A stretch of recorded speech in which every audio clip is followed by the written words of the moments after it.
Friends, आप सबका स्वागत है आपके अपने यूट्यूब चैनल फार्मा एमसीक्यू में। तो देखिए 5000 एमसीक्यू की सीरीज को कंटिन्यू करते हैं। इसमें देखिए आज का जो हमारा टॉपिक रहने वाला है वो जूरिस्प्रूडेंस का, हम ड्रग एंड कॉस्मेटिक एक्ट के एमसीक्यूज इसमें कवर करेंगे। और आपका जो फार्मास्यूटिक्स है उसमें जो आपका इंट्रोडक्शन टू फार्माकोपिया है ना, इंट्रोडक्शन टू फार्माकोपिया के क्वेश्चंस इसमें हम इंक्लूड करेंगे। ओके, तो दो टॉपिक है, जूरिस्प्रूडेंस का ड्रग एंड कॉस्मेटिक एक्ट और सूटिक्स का इंट्रोडक्शन टू फार्माकोपिया।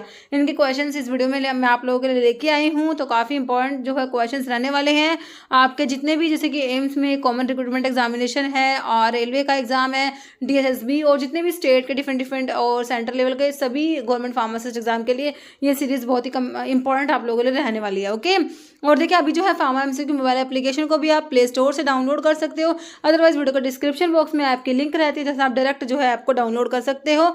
वहाँ पर टेस्ट सीरीज है जिसे आप अपने आप को एनालाइज कर सकते हो, रिकॉर्डेड वीडियो के कोर्स है ना, जो वहाँ पर जाके भी आप जरूर जो है उसको विजिट कीजिएगा। ओके, तो अभी जो है पहले इसमें जो है जूरिस्प्रूडेंस का ड्रग एंड कॉस्मेटिक एक्ट के क्वेश्चंस हम लोग देख लेते हैं। ओके, तो बिना देरी स्टार्ट करते हैं आज का एक्ट। देखिए आपको पता है ये कब पास हुआ और इसके रूल्स कब आए। सबसे पहला क्वेश्चन तो यही है, when was drug and cosmetic act पास। तो ड्रग एंड कॉस्मेटिक एक्ट है ये कब पास हुआ था। ओके, तो ये हमारा ये भी एक एग्जाम में महाराष्ट्र में पूछा हुआ क्वेश्चन आई थिंक ये।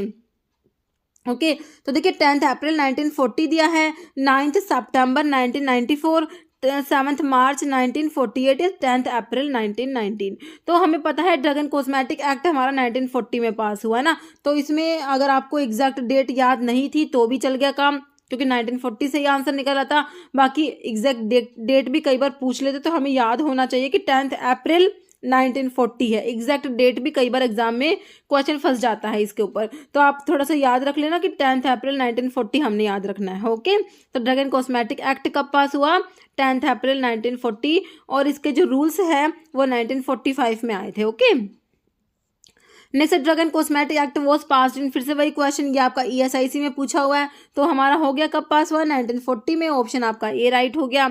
नेक्स्ट क्वेश्चन देखिए इसमें लिखा हुआ है कि ड्रग एंड कॉस्मेटिक एक्ट 1940 में पास हुआ और इसके रूल्स कब आए, 1945 में आए। Next drug and cosmetic act 1940 was originally known as. तो इसको ओरिजिनली क्या कहा गया था इस एक्ट को, drug act 1935, cosmetic act 1940, drug act 1940, cosmetic act 1935। तो इसको ओरिजिनली कहा गया था ड्रग एक्ट, क्या कहा गया था, ड्रग एक्ट 1940। ओके, तो महाराष्ट्र में पूछा हुआ क्वेश्चन है डीएमईआर का 2023 का। ठीक है, तो रिसेंटली पूछा हुआ तो इसे क्या कहेंगे, ड्रग एक्ट कहा गया था इसको ओरिजिनली। ठीक है, तो आपका आंसर ऑप्शन 3 हो गया। देखिए act was originally known as drug act and passed in 1940। Original act was prepared in accordance to the recommendations of the Chopra committee formed in 1930। The related drug rules was passed in 1945 में इसके rules आए थे। Okay, तो committee के बारे में हम जो इंट्रोडक्शन वाला स्टार्टिंग पढ़ेंगे उसमें सारा पढ़ लेंगे। ओके, नेक्स्ट क्वेश्चन देखिए चैप्टर्स के ऊपर है, विच chapter of the drug and cosmetic act 1940 and rules 1945 is related with the import of drug and cosmetics. अब आपको बताना है import of drug and cosmetics के लिए ड्रग एंड कॉस्मेटिक एक्ट का कौन सा चैप्टर है। इसके जो है डिफरेंट चैप्टर्स हैं, तो उसमें से आपने बताना है 3, चैप्टर नंबर 3 है, 2 है, 4 है या 5 है। ओके, तो import of drug and cosmetics के लिए बताना है आपने, और ये रिसेंटली पूछा हुआ क्वेश्चन है ये वाला, अभी एम्स के एग्जाम में पूछा था मेरे हिसाब से ये। ठीक है, तो import of drug and cosmetics के लिए आप लोग चैप्टर 3 याद रखेंगे, ऑप्शन आपका ए राइट हो जाएगा। ओके, देखिए ड्रग एंड कॉस्मेटिक एक्ट जो है इट इज डिवाइडेड इनटू, इसके 5 चैप्टर्स हैं और 18 पार्ट्स हैं। तो 5 जो चैप्टर्स है उसमें फर्स्ट चैप्टर में इंट्रोडक्शन आता है, सेकंड चैप्टर में constitution of D tab, DCC and CDL. D tab मतलब कि ड्रग टेक्निकल एडवाइजरी बोर्ड आता है सेकंड चैप्टर में। अब आपसे क्वेश्चन अलग से आ जाए कि डी टैब जो है कौन से चैप्टर में आएगा, तो चैप्टर 2 में। डीसीसी मतलब कि ड्रग कंसल्टेटिव कमेटी, सीडीएल मतलब सेंट्रल ड्रग लैबोरेटरी। तो सेकंड चैप्टर में आपकी ये तीनों का कॉन्स्टिट्यूशन आ जाएगा। फिर थर्ड चैप्टर जो हमसे पूछा हुआ था import of drug and cosmetics आएगा। ओके, चैप्टर 3 में क्या आएगा, import of drug and cosmetics आता है। फिर चैप्टर 4 में manufacturing sale distribution and of drug and cosmetics, chapter 4 में manufacturing sale distribution of drug and cosmetics. और चैप्टर 4 में तो ये आ गया। अब चैप्टर 4A भी होता है, इसमें provisions related to Ayurveda, Siddha and Unani drugs आ जाएगा। चैप्टर 5 मिसलेनियस है, तो ये ध्यान रखना है। चैप्टर्स के ऊपर भी क्वेश्चन बन सकते हैं, एम्स में पूछा हुआ, और देखिए एक क्वेश्चन आपका आरआरबी में भी पूछा हुआ। ये देखिए चैप्टर 3 पे ही है, chapter 3 of the drug and cosmetic act 1940 and rules 1945 gives information about. Railway का जो लास्ट पेपर हुआ 2019 में हुआ था, है ना, उसमें ये पूछा गया था। तो देखिए अभी एग्जाम में क्या पूछ लिया कि import of drug and cosmetics के लिए कौन सा चैप्टर्स है, और पहले पूछा हुआ चैप्टर 3 किसके लिए था। इस टाइप से मैं आपसे कहती क्वेश्चंस रिपीट होते हैं। ओके, तो वही क्वेश्चन है, बस उसमें क्या करा, ये मतलब घुमा दिया क्वेश्चन को बस थोड़ा सा। देखिए चैप्टर 3 के लिए बताइए, drug technical advisory board D tab, ये तो आपका चैप्टर 2 में आया था, है ना। Manufacturing sale distribution of drug and cosmetics से आपका चैप्टर 4 में आया था। Import of drug and cosmetics हमने देखा चैप्टर 3 में आया था, है ना। और provisions related to Ayurveda, Siddha and यूनानी, ये आपका चैप्टर 4 के ए में आया था। ओके, तो ये आपका आंसर होगा clear, option C, import of drug and cosmetics. Next है standards to be compiled under drug and cosmetic act 1940 for drugs imported, manufactured, stocked and exhibited for sale और डिस्ट्रीब्यूशन आर कवर्ड अंडर। देखिए standard to be compiled under drug and cosmetic act के लिए पूछा है ये। देखिए schedule M दिया हुआ है, second schedule, first schedule, schedule L. देखिए ये ड्रग एंड कॉस्मेटिक एक्ट है, इसके 2 शेड्यूल तो है एक्ट के आते हैं, 2 शेड्यूल टू द एक्ट, तो वही आपसे पूछे हैं। ओके, तो देखिए शेड्यूल एम और एल तो होगा नहीं, फर्स्ट या सेकंड शेड्यूल। देखिए फर्स्ट शेड्यूल्स में तो आपकी बुक्स आयुर्वेदा, सिद्धा, यूनानी की बुक्स आती हैं। तो ये drug imported, manufactured, stock, exhibit for cell आपका जो है ये सेकंड शेड्यूल की बात हो रही है। ऑप्शन आपका बी बिल्कुल राइट हो जाएगा। ओके, देखिए there are 2 schedule to the act and 35 schedule to the rules. Schedule to the act में आपका फर्स्ट शेड्यूल में list of books of reference for Ayurveda, Siddha and Unani books, ठीक है, तो फर्स्ट में बुक्स आ जाएंगी। सेकेंड शेड्यूल में standard to be compiled with for drug imported, manufactured, stock and exhibited for sale और डिस्ट्रीब्यूशन। ओके, तो ये आपका सेकंड शेड्यूल में आएगा, तो ध्यान रखना है। नेक्स्ट क्वेश्चन है what is in the first schedule of drug and cosmetic act 1940। तो एक्ट के मैंने 2 शेड्यूल बताए, फर्स्ट एंड सेकंड। तो फर्स्ट में क्या बताया अभी, list of books, list of glasswares, list of equipments and list of forms. तो हमारा इसमें लिस्ट ऑफ बुक्स आ गया, है ना। लिस्ट ऑफ बुक्स जो आयुर्वेदा, सिद्धा एंड यूनानी की बुक्स है वो आती है, ऑप्शन आपका 1 हो जाएगा।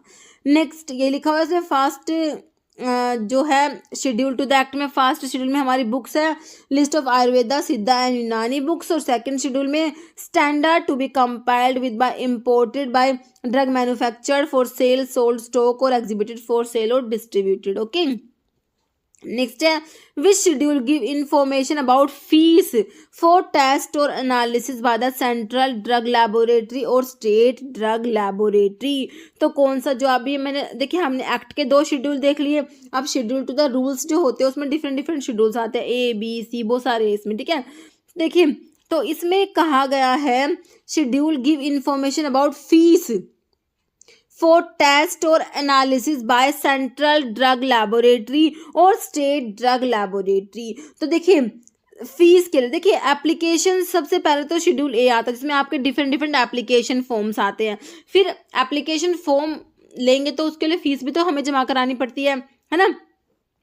सेकंड शेड्यूल में हमने फीस याद रखना है। ओके, फीस फॉर टेस्ट और analysis by central drug laboratory और स्टेट ड्रग लैबोरेटरी। तो ऑप्शंस में आपको शेड्यूल एफ दिया है, शेड्यूल वाई दिया है, शेड्यूल के या शेड्यूल बी। तो फीस के लिए हमने याद रखना है शेड्यूल बी याद रखना है। ओके, तो आपका आंसर क्या हो जाएगा, ऑप्शन 4 हो जाएगा शेड्यूल बी। देखिए शेड्यूल बी में आपका आता है fees for analysis of drug और cosmetics that have to be paid to central drug laboratory और अदर गवर्नमेंट लैबोरेटरीज। ओके, तो याद रहेगा बी हमें।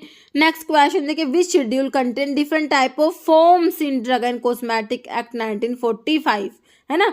तो देखिए आपका जो है कितने डिफरेंट टाइप के फॉर्म्स के लिए, तो मैंने अभी आप क्या बताया, ए में क्या आएंगे, सारे के सारे आपके एप्लीकेशंस फॉर्म आ जाएंगे, और बी में आपके क्या आ जाती है, फीस आ जाती है। तो शेड्यूल बी में तो आपका फीस हमने देख लिया, fees for analysis of drug cosmetics that have to be paid to central drug laboratory, है ना, या फिर अदर लैबोरेटरी को जो फीस पे करनी होती है। और शेड्यूल सी देखिए, सी दिया है, सी में आपके क्या आते हैं, बायोलॉजिकल्स एंड स्पेशल प्रोडक्ट्स आते हैं, बहुत इंपॉर्टेंट है बायोलॉजिकल एंड स्पेशल प्रोडक्ट्स के लिए शेड्यूल सी। शेड्यूल डी में आता है list of drug exempted from certain provision applicable to the import. Okay, और शेड्यूल ए में आपके डिफरेंट फॉर्म्स आ जाएंगे, है ना। आंसर आपका ऑप्शन 4 बिल्कुल सही हो जाएगा, शेड्यूल ए। देखिए शेड्यूल टू द रूल्स में आपके ए में proforma for applications for the licence issue and renewal of licence for sending memoranda under the act. B में मैंने आपको फीस बता दी, एनालिसिस ऑफ ड्रग और cosmetics that are paid to central drug laboratory और government laboratory. Okay, तो B में हमारी डिफरेंट फीस आ जाती है। और डी में list of drug exempted from certain provision applicable to import. Okay, next question है, proforma for sending memorandum is included in which schedule, schedule D, schedule A, schedule F या schedule Q. Q होता है list of कोलतार colours के लिए, F होता है standards for ophthalmic preparations, ए में आपके एप्लीकेशंस फॉर्म आ गए, बचा क्या आपका, हाँ जो ये शेड्यूल डी में मैंने आपको बता दिया exempted from provision of import. तो आपका जो है परफॉर्मा जो है एप्लीकेशन में ही आ जाएगा ना, तो आपका आंसर ऑप्शन डी हो जाएगा, pro forma for sending memorandum is included in schedule A, answer हो जाएगा ऑप्शन आपका बी में दिया हुआ है। ओके,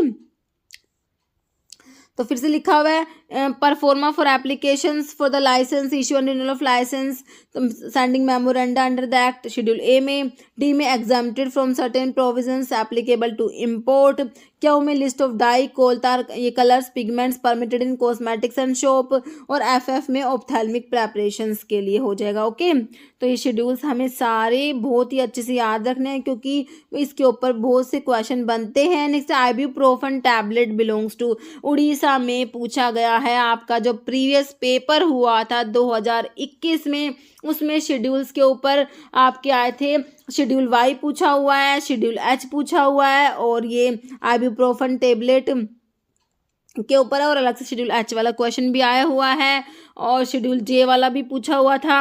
ओके, तो शेड्यूल्स के ऊपर आपके 3 से 4 क्वेश्चन बने हुए हैं, तो देख लीजिए शेड्यूल इम्पोर्टेंट है। ओके, तो ibuprofen tablet belongs to schedule H, schedule G, schedule B या शेड्यूल एक्स। तो ये आपका प्रिस्क्रिप्शन ड्रग्स में आ जाएगा। प्रिस्क्रिप्शन ड्रग के लिए शेड्यूल बता दीजिए, और शेड्यूल जो है एच हो जाएगा जो ऑप्शन ए में दिया हुआ है।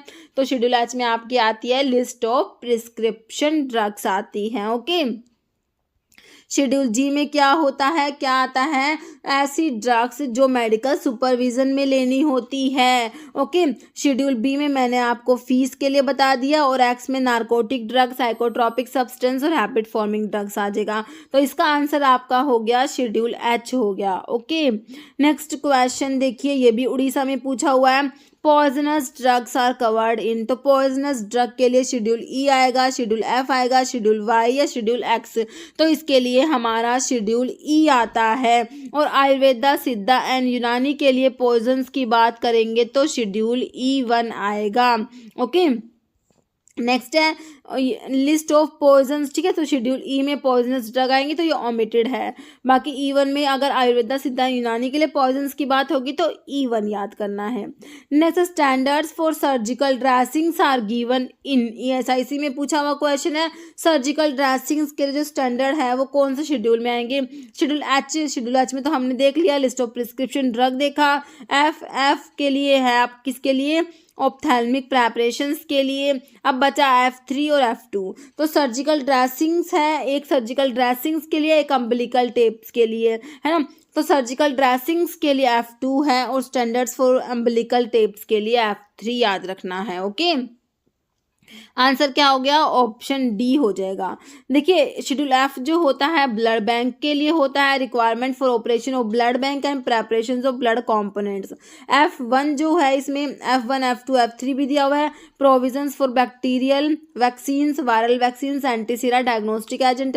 F2 में स्टैंडर्ड्स फॉर सर्जिकल ड्रेसिंग्स और F3 में स्टैंडर्ड्स फॉर अम्बिलिकल टेप्स और F आपका ऑप्थेल्मिक प्रेपरेशंस के लिए याद रखना है। ओके, नेक्स्ट क्वेश्चन है शेड्यूल एस के ऊपर। शेड्यूल एस किसके लिए है बताइए। देखिए standards for patent and proprietary medicine के लिए कौन सा शेड्यूल होता है, शेड्यूल वी होता है। स्टैंडर्ड फॉर कॉस्मेटिक्स के लिए कौन सा होता है, शेड्यूल एस होता है। स्टैंडर्ड फॉर डिसइंफेक्टेंट फ्लूइड के लिए शेड्यूल ओ होता है। Standards for biological and special products के लिए शेड्यूल सी होता है। आप बता दीजिए आंसर क्या है, option B standard for cosmetics के लिए आपका शेड्यूल एस आ जाएगा। आंसर क्या हो गया, ऑप्शन बी आपका बिल्कुल राइट हो जाएगा। नेक्स्ट क्वेश्चन है, इसमें ये लिखा हुआ है स्टैंडर्ड्स फॉर कॉस्मेटिक्स के लिए एस आ जाएगा, वी में पेटेंट एंड प्रोप्राइटरी मेडिसिन के लिए होता है, डिसइंफेक्टेंट फ्लूइड के लिए ओ होता है, सी में list of biological and immunological products, antibiotic, ophthalmic, lotions, ointments और all product for parental use. Okay, तो पेरेंटल यूज़ के लिए जो भी होते हैं सारे प्रोडक्ट वो सी में आता है, और C1 जो होता है ना वो नॉन पेरेंटल्स के लिए होगा। ओके, C1 में list of drug from biological origin namely alkaloid, hormone, vitamins and antibiotic for oral use. Okay, next question है as per drug and cosmetic act 1940 and rules 1945। Okay, in which of the following condition a drug shall be deem to be spurious. Spurious drug के ऊपर question है, तो spurious drug का मैं आपको क्या याद कराती हूँ, SSRI याद करते हैं हम लोग, है ना। स्पूरियस ड्रग क्या होती है, सब्स्टिट्यूशन होती है, रिजेंबल ड्रग होती है और इमिटेशंस होती है ना। तो देखिए it is imported under a name which belongs to another drug if it purports to be product of a manufacturer of whom it is not truly a product। okay? तो बताइए दोनों सही है या कोई भी सही नहीं है। तो स्पूरियस ड्रग के बारे में दोनों बातें सही हैं, ऑप्शन आपका सी हो जाएगा, बोथ। ओके, तो स्पूरियस ड्रग में क्या आ जाएगा, if it is imported under a name which belongs to another drug and if it purports to be product of a manufacturer of whom it is not truly a product. Okay, next question है, और देखिए आपको जो है spurious drug, misbranded और adulterated तीनों type की drugs इसमें लिखी हुई है, तो आप लोग इसको पढ़ लीजिए। देखिए मिसब्रांडेड ड्रग्स क्या होती है, not labelled in the prescribe manner. A drug not labelled in the prescribe manner is misbranded. If it contain colour which is not prescribed, misbranded. If its label bears a false or misreading statement, तो ये भी miss branded में आएगा। तो तीनों बातें miss branded के बारे में याद रखनी है, आपको एग्जाम में क्वेश्चन बनता है यहाँ से। ओके, अडल्टरेटेड का मतलब कि कोई मिलावट कर दी, मतलब कि if a drug contain filthy और decompose substance, if it has been prepared और पैक्ड और stored under in sanitary conditions, if it contain any harmful or toxic substance, okay, if it mix with substance that decrease its quality or strength। तो ये हमारा है adulterated drug। कुछ भी एक example देके आपसे डेफिनेशन पूछ सकते हैं एग्जाम में। फिर आती है हमारी स्पूरियस। देखिए if it is imported or manufactured under the name which belongs to the drug. Okay, if it seems to be product of a manufacturer of whom it is not truly a product, if it is imitation of substitute for another drug or resemble another drug, तो ये हमारी होती है spurious drug। Okay, तो ये तीनों type की drugs आपने याद रखनी है क्योंकि बहुत इंपॉर्टेंट है। नेक्स्ट है according to drug and cosmetic act 1940 which of the following does not fall under definition of misbranded drug. तो मिस ब्रांडेड ड्रग की डेफिनेशन में कौन सा नहीं आता, देखिए ऑप्शन देखिए। If it is an imitation of, तो इमिटेशन को देखते ही समझ जाइए, मैंने आपको बताया था SSRI। स्पूरियस ड्रग सब्स्टिट्यूट होती है, रिजेंबल ड्रग होती है, इमिटेशन होती है। Imitation of or substitute for another drug or resemble another drug in a manner likely to deceive or bear upon it or upon its label or container the name of another drug. तो ये तो क्या हो गई आपकी spurious हो गई ना। तो आपसे तो क्या पूछा है कि यही तो पूछा है, does not fall miss branded में कौन सा नहीं आता है ना, तो ये नहीं आएगा, स्पूरियस की डेफिनेशन है, बिल्कुल सिंपल। तो आंसर तो हमारा ऑप्शन 1 ही हो गया। ओके, अब बाकी का ऑप्शन पढ़िए, देखिए, इफ इट्स लेबल कंटेनर और anything accompanying the drug bears any statement design और device which makes any false claim for the drug और इज फॉल्स और मिसलीडिंग इन एनी पर्टिकुलर। तो फॉल्स और मिसलीडिंग स्टेटमेंट किस में आया था आपका, मिस ब्रांडेड ड्रग में आया था।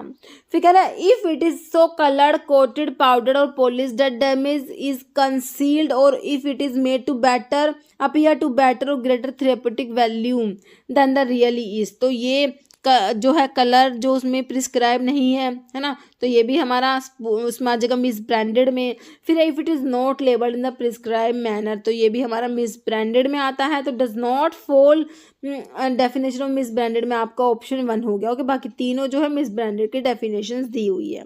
क्लियर है। नेक्स्ट क्वेश्चन देख लीजिए अब, what should be called the drug if it is an imitation of another drug according to Drug and Cosmetic Act। तो imitation के लिए substitute हो, imitation हो या resemble drug हो, तो SSRI है ना, SSRI आपने याद रखना है, substitute हो, imitation हो, resemble drug हो। ओके, तो किसकी बात हो रही है, स्पूरियस ड्रग की। देखिए, मिसब्रांडेड, अडल्ट्रेटेड, इमिटेड या स्पूरियस, तो ये हमारी होती है कौन सी, option 4 spurious drug. Next question देखिए, as per the drug and cosmetic act 1940 if a drug is not labelled in the prescribe manner, तो मैंने आपको बताया था colour which is not prescribed, false और मिसलीडिंग स्टेटमेंट और not labelled in the prescribe manner, ये सारी किसकी डेफिनेशन है बताइए, स्पूरियस ड्रग, सब स्टैंडर्ड ड्रग, अडल्ट्रेटेड या मिस ब्रांडेड। तो ये मिस ब्रांडेड होती है, ऑप्शन आपका डी राइट हो जाएगा। ओके, नेक्स्ट है, if the drug contains in filthy putrid और decompose substance then is known as misbranded, adulterated, spurious या नन। तो देखिए, ड्रग कंटेन फिल्थी प्यूट्रिड और डिकम्पोज सब्सटेंस कौन सी डेफिनेशन में आ जाएगा, ये हमारा आ जाएगा किसमें, अडल्टरेटेड ड्रग में। ओके, नेक्स्ट क्वेश्चन देख लीजिए, which category of drug that are prohibited to be imported, कौन से टाइप की ड्रग को है इम्पोर्ट करना प्रोहिबिटेड है। Okay, that are prohibited to be imported.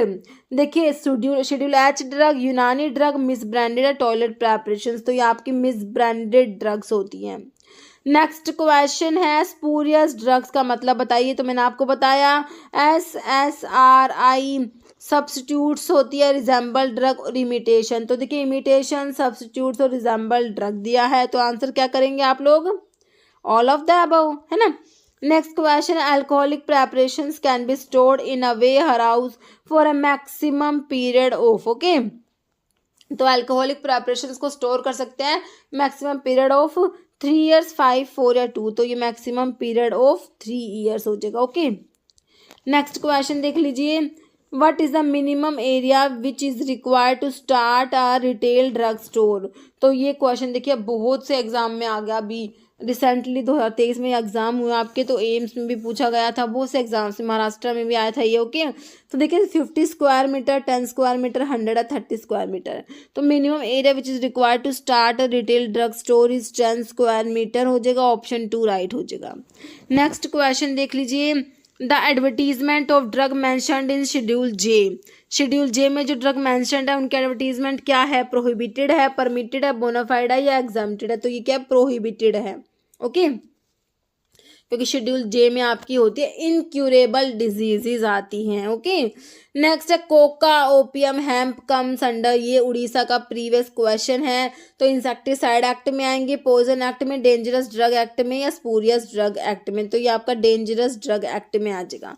Okay, next question क्या है, form used for licence to cell, stock और एग्जिबिट फॉर सेल और distribute by retail drug specified in schedule C C1। देखिए, ये forms जो हैं इनको आपने अच्छे से याद करना है, क्योंकि देखिए लास्ट टाइम पे इसके ऊपर भी एक क्वेश्चन बना हुआ है, उड़ीसा में भी पूछा गया था इसके ऊपर। ओके, देखिए C C1, तो C C1 के लिए हमने 21 याद रखना है ना। Form use for licence to cell stock और exhibit for sale distribution by retail, retail का पूछा है। अब रिटेल के लिए आपको इसको ऐसे कैसे रहने देना, 21 का 21 ही। अगर रिस्ट्रिक्टेड लाइसेंस के लिए होता तो 21 के आगे A लगा देते, होलसेल होता तो 21 के आगे B लगा देते, होलसेल विद मोटर व्हीकल होता तो 21 के आगे 2 बार B लगा देते। बस आपने यही बातें इसमें याद रखनी है, किसके लिए, शेड्यूल C C1 के लिए। ओके, इसमें एक्स इंक्लूड नहीं है, सिर्फ क्या है C C1 के लिए है। तो फॉर्म नंबर 20, 20A, 21 और 21B। तो हमने बता दिया रिटेल के लिए C C1 के लिए हमारा 21 आ जाएगा, ऑप्शन आपका C राइट हो जाएगा, फॉर्म नंबर 21। ओके, अभी यहाँ पर जो है देखिए मैंने फॉर्म नंबर लिखे भी हुए हैं, आप लोग ना यहाँ से भी जो है इनको देख लीजिए। देखिए other than those specified in schedule C C1X, other than C C1X के लिए आपने 20 याद रखना है। तो रिटेल के लिए सिंपल 20 हो जाएगा, रिस्ट्रिक्टेड के लिए A लगाना बताया, 20 के आगे A लगाइए, होलसेल के लिए B बताया, 20 के आगे B लगाइए, होलसेल विद मोटर व्हीकल के लिए 2 बार B लगाया तो 20 के आगे 2 बार B लगा दीजिए, सिंपल है बिल्कुल। फिर आपका एक्स ड्रग के लिए आपने ना रिटेल और होलसेल का याद रखना है। तो एक्स के रिटेल के लिए 20F आता है, होलसेल के लिए 20G आता है, याद रखना है, बहुत इंपॉर्टेंट है। और C C1 एक्सक्लूडिंग एक्स है ना, तो C C1 के लिए मैंने 21 बताया, रिटेल के लिए 21 को 21 रहने दीजिए, रिस्ट्रिक्टेड के लिए 21 के आगे A लगाइए, होलसेल के लिए 21 के आगे B लगाइए, और होलसेल विद मोटर व्हीकल के आगे 21 के आगे 2 B लगाइए। ओके, तो ये आपके हो गए form number.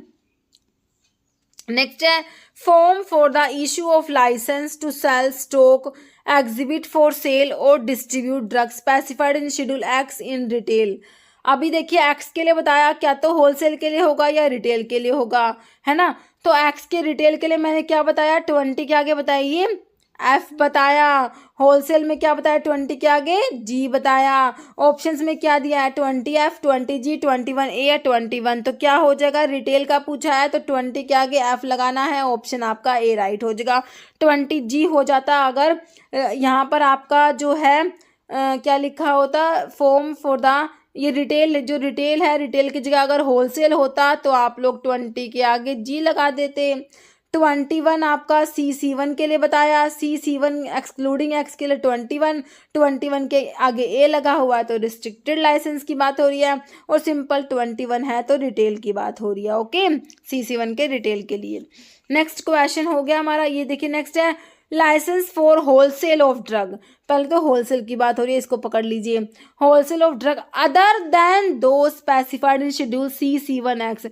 Other than C C1X की बात आते ही आपने समझ जाना है 20 फॉर्म नंबर। ओके, होलसेल है, देखिए अगर सिंपल होता रिटेल तो 20 रहने देते, रिस्ट्रिक्टेड होता तो 20 के आगे A लगाते, होलसेल है तो 20 के आगे B लगाएंगे, होलसेल विद मोटर व्हीकल होता तो 20 के आगे 2 बार B लगाते, सिंपल है ना। तो आप ये आंसर क्या करेंगे, होलसेल के लिए 20 के आगे क्या लगाएंगे, B लगाएंगे, और अगर रिटेल होता तो सिंपल 20 रहता, और अगर C C1 एक्सक्लूडिंग एक्स के रिटेल के लिए होता तो 21 होता, C C1 के लिए आपका होलसेल के लिए होता तो 21 के आगे B लगता। ओके, नेक्स्ट क्वेश्चन देख लीजिए, licence for wholesale of drug specified in schedule X. X में या तो रिटेल है या होलसेल है, रिटेल के आगे लिए 21 के आगे क्या लगाया, 20 के आगे F लगाया, और होलसेल में 20 के आगे क्या लगाया, G लगाया, सिंपल है।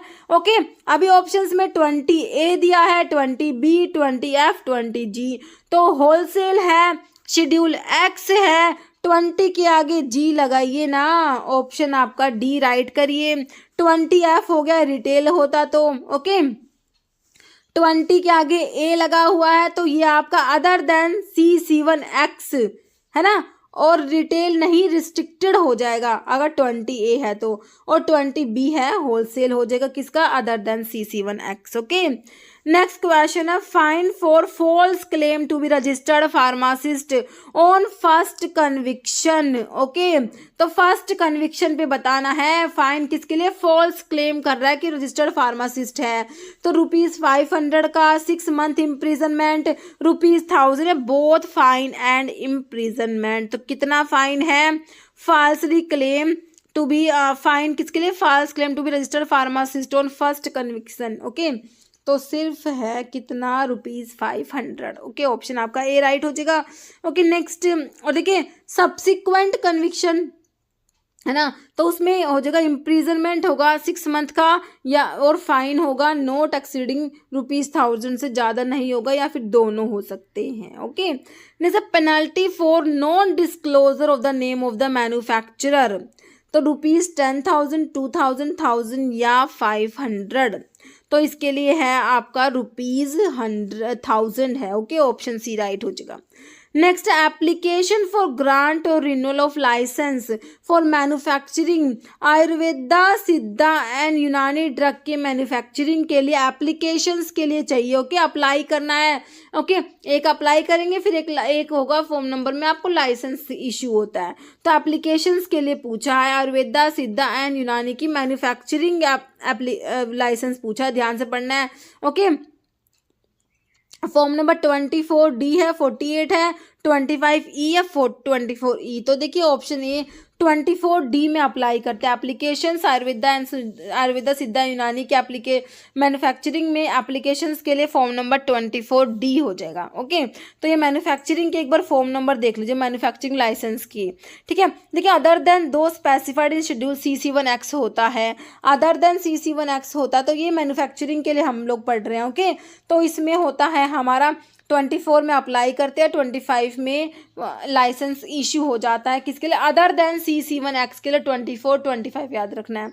और शेड्यूल X के लिए हमारा होगा, तो अप्लाई करेंगे 24F में, इशू होगा 25F में। और CC1 एक्सक्लूडिंग X होगा तो 27 में अप्लाई करेंगे, 28 में लाइसेंस इशू होगा। CC1 एंड X के लिए 27 में अप्लाई करेंगे, 27B में, और लाइसेंस इशू होगा 28B में। ओके, ये नेक्स्ट क्वेश्चन देखते हैं। और देखिए इसमें होम्योपैथिक ड्रग की मैन्युफैक्चरिंग में अप्लाई करेंगे 24C में, इशू होगा 25C में। और आयुर्वेदा सिद्धा यूनानी की मैन्युफैक्चरिंग में हमने अप्लाई करा, देखा ऑप्शन में क्वेश्चन में हमें दिया हुआ था 24D में अप्लाई करा, और लाइसेंस इशू होगा किसमें, 25D में। तो ये भी याद रखना है। ओके, नेक्स्ट क्वेश्चन है which of the following can be marketed under A generic name. तो जेनेरिक नेम में मार्केट कर सकते हैं किसे, एनाल्जिन को, ग्लूटाथियोनाइड को, बार्बिटल या मैप्रोबेमेट। तो ये हमारी एनाल्जिन होती है। ओके, जेनेरिक ड्रग में he can be market under generic name में ही इसको मार्केट कर सकते हैं। और जेनेरिक नेम के लिए हमारा जो शेड्यूल कौन सा है जिसमें लिस्ट ऑफ जेनेरिक ड्रग आती है, तो हमारा शेड्यूल W होता है ना। देखिए शेड्यूल W में क्या आता है, name of drug that can be marketed under generic name only. तो इसमें एनाल्जिन आता है, एस्पिरिन एंड इट्स सोल्ट्स आते हैं, क्लोरप्रोमाजिन एंड इट्स सोल्ट्स आते हैं, फेरासल्फेट आता है, पाइपराजिन एंड इट्स सोल्ट्स आते हैं।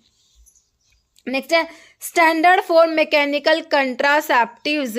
मैकेनिकल कंट्रासेप्टिव्स के लिए स्टैंडर्ड्स के लिए बताना है कौन सा शेड्यूल है, comes under dash schedule dash as per the drug and cosmetic act. तो देखिए जो है मैकेनिकल कंट्रासेप्टिव्स के लिए शेड्यूल R दिया है, शेड्यूल P दिया है, S या O दिया है। तो हमारा शेड्यूल R आता है standard for mechanical contraceptives. Schedule P में क्या आएगा, लाइफ पीरियड ऑफ ड्रग आएगा। क्या आएगा शेड्यूल P में, लाइफ पीरियड ऑफ ड्रग आएगा। शेड्यूल S में स्टैंडर्ड्स फॉर कॉस्मेटिक्स मैंने आपको बताया। शेड्यूल O में स्टैंडर्ड्स फॉर डिसइंफेक्टेंट फ्लूइड आएगा। ओके, नेक्स्ट क्वेश्चन देख लीजिए। तो इसमें यही लिखा हुआ है, P में life period of drug, R में standards for condoms which are made up of rubber latex intended for single use and other mechanical contraceptives. Okay, next है शेड्यूल D के ऊपर क्वेश्चन है, as per drug and cosmetic act is concerned with. Schedule D किसके लिए बताया था, देखिए list of drug exempted from provisions of import of drug, disease और एलिमेंट्स विच अ ड्रग में not purport to prevent or cure. तो schedule J की बात हो रही है। रिक्वायरमेंट ऑफ फैक्ट्री प्रीमाइसिस है, लिस्ट ऑफ प्रिस्क्रिप्शन ड्रग है। तो शेड्यूल D में हमारा आ जाएगा option A, list of drug exempted from provisions of import of drug. तो ये शेड्यूल D में आता है। ओके, और शेड्यूल जो एक देखिए ये तो है list of drug exempted from the import, एक होता है एग्जाम्प्टेड फ्रॉम मैन्युफैक्चरर, ठीक है, तो वो शेड्यूल के में आता है।